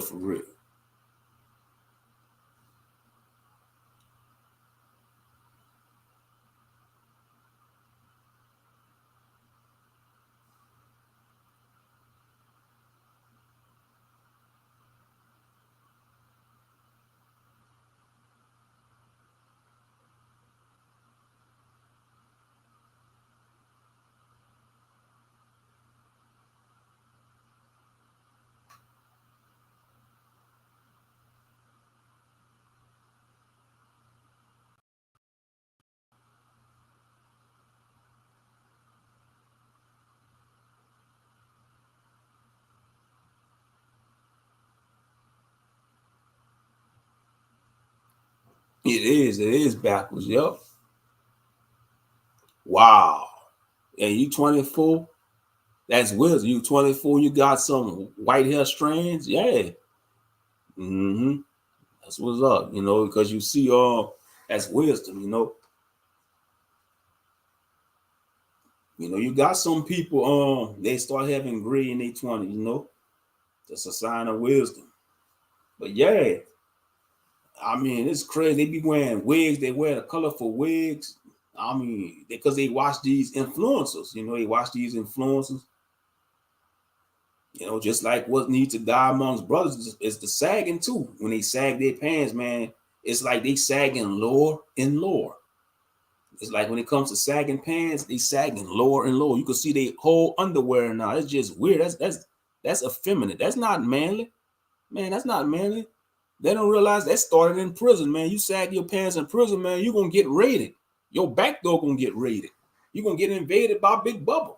That's a sign. That's a call. That's a signal to get raided by Big Bubba and his goons. Straight up. But you can't tell these buffoons that don't want to sag their pants. And you got grown men still sagging their pants. They got a whole family, got a whole wife and child still sagging their pants, making themselves look foolish. And you can't get mad when a white man, an Asian man, an Arab man call you a boy because you acting like a boy. You carry yourself like a boy. You don't carry yourself like a man. So you can't get mad when they call you boy. You know, you 40, 50 years old wearing Jordans, still sagging your pants, wearing a fitted hat. And ain't nothing wrong wearing that. You see, that was a big controversial when Kevin Samuels brought that up about brothers still wearing Jordans in their 40s and 50s. A lot of brothers disagree with that. They was getting in their feelings, but that is true. That is true. Ain't nothing wrong wearing a jersey. It's a time and place for everything, but you don't want to make that your man wardrobe when you get a certain age. Say like if you 30, like if you 40, 50, and 60, you don't want to make that your man wardrobe wearing Jordans all the time, because that will make you look foolish. Because when you compare the average 50-year-old black man to the average 50-year-old white man and Asian man, they were dressing like they age. Them other groups of men, they dressing like they age. They dressing like they age. And that was a big issue when Kevin Samuels brought that up. A lot of brothers, they disagree with it. They was mad. They was like, oh man, I've been wearing Jordans since I was 20. I'm gonna still wear Jordans. Yeah, because Angry Man, he disagreed with it big time, Angry Man. Because a lot of people criticize Angry Man about that, They be saying, oh, he in his 40s still dressing like he in the 2000s or the 90s. Mm-hmm. And now I heard he DJing. Now I heard he be DJing on his channel when people don't make enough donation. He stopped the show and he started DJing. Man, that's corny, man. That's corny. Man. You can't force people to donate to your show. Yeah, because he used to hold his channel hostage. He used to have this countdown. Say like it'll be a 30-minute countdown. And when the time run up, he'll shut the show down. Because if you don't get enough done, he'd be like, all right, guys, I need 10 donations. If I don't get 10 donations with the time limit, I'm shutting the show down. And, I used to watch that show. I used to be in that comment section. I didn't type nothing. I used to just watch in the cloud, be like, oh, well, shut it down, nigga. Shut it down. I ain't giving you no money. Shut it down. Shit. Yeah, you got content creators like that. If they don't get enough donations, they'll pause the show. Like they'll put the show on standstill and they'll just play music. Kevin Samuels used to do that too. Kevin Samuels used to do that. Like he used to play random music until he get enough donations, then he'd go back to the show. He used to do that too. Holy I call it holding the live stream hostage. That's what I call it. When you hold your live stream hostage. Oh, if I don't get enough cash apps, I'm gonna stop the show and I'm gonna just start playing music or just start showing clips of random things. See, that's the fastest way to drop the audience. That's the fastest way people just gonna drop the audience and go somewhere else, to be honest. Yep. That's what I'm 30 and I look 23. That's what's up. That means you're trying to do the right thing, because you got people younger than you, man. They look way older, because they living that fast life. You see, that's what society want. They want you in your 20s to live a fast life. They want you to live a fast life. And by the time they want you to wreck your 20s and they expect you to get it right by 30s and 40s, they don't realize there's a process to everything. And that's what they encourage them. They encourage young men to go sow your royal oats. They encourage young women to have their harlot phase. And that's not cool. No, get yourself together. And then if you meet a good person that's suitable for you, man, you wife her up. You make her, you make that man your husband. Woman, y'all become husband and wife at a young age, and y'all bring forth children, and raise a solid family. But they're against the nuclear family. No, they want to be like, no, turn up, bro, man, you go out there and be a battle ram, because they already know most men in their 20s, like between puberty and the age of 25, man, a young man, he a battle ram. He want to ram every woman he see. You a battle ram. He a battering ram. And society knows that. That's why they keep enforcing. That's why they keep over sexualizing women. Because they want men to go out there and they want men out there to go out there and hump everything like a wild goat. But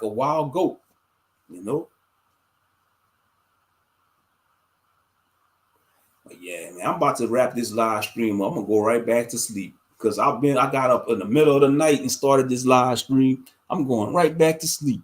It's about 5:30 in the morning. right now. It's about 5:32 in the morning right now. I'm about to go right back to sleep. You know. Yes, indeed. But I thank y'all for tuning in on this AM live stream. I mean, it was an early morning. Like, I think I started this live stream. It was like around 2 something in the morning, something like that. You know, because I was sleeping. I said, man, I woke up in the middle of the night. I said, man, I'm gonna do a live stream. See who's gonna show up. I appreciate everybody for tuning in. You know, so shout out to everybody that watched. Shout out to everybody, you know, they hit the like button. Appreciate it. But I'm about to sign off and go right back to sleep. You know, I'll catch y'all on the next one. Peace and blessings.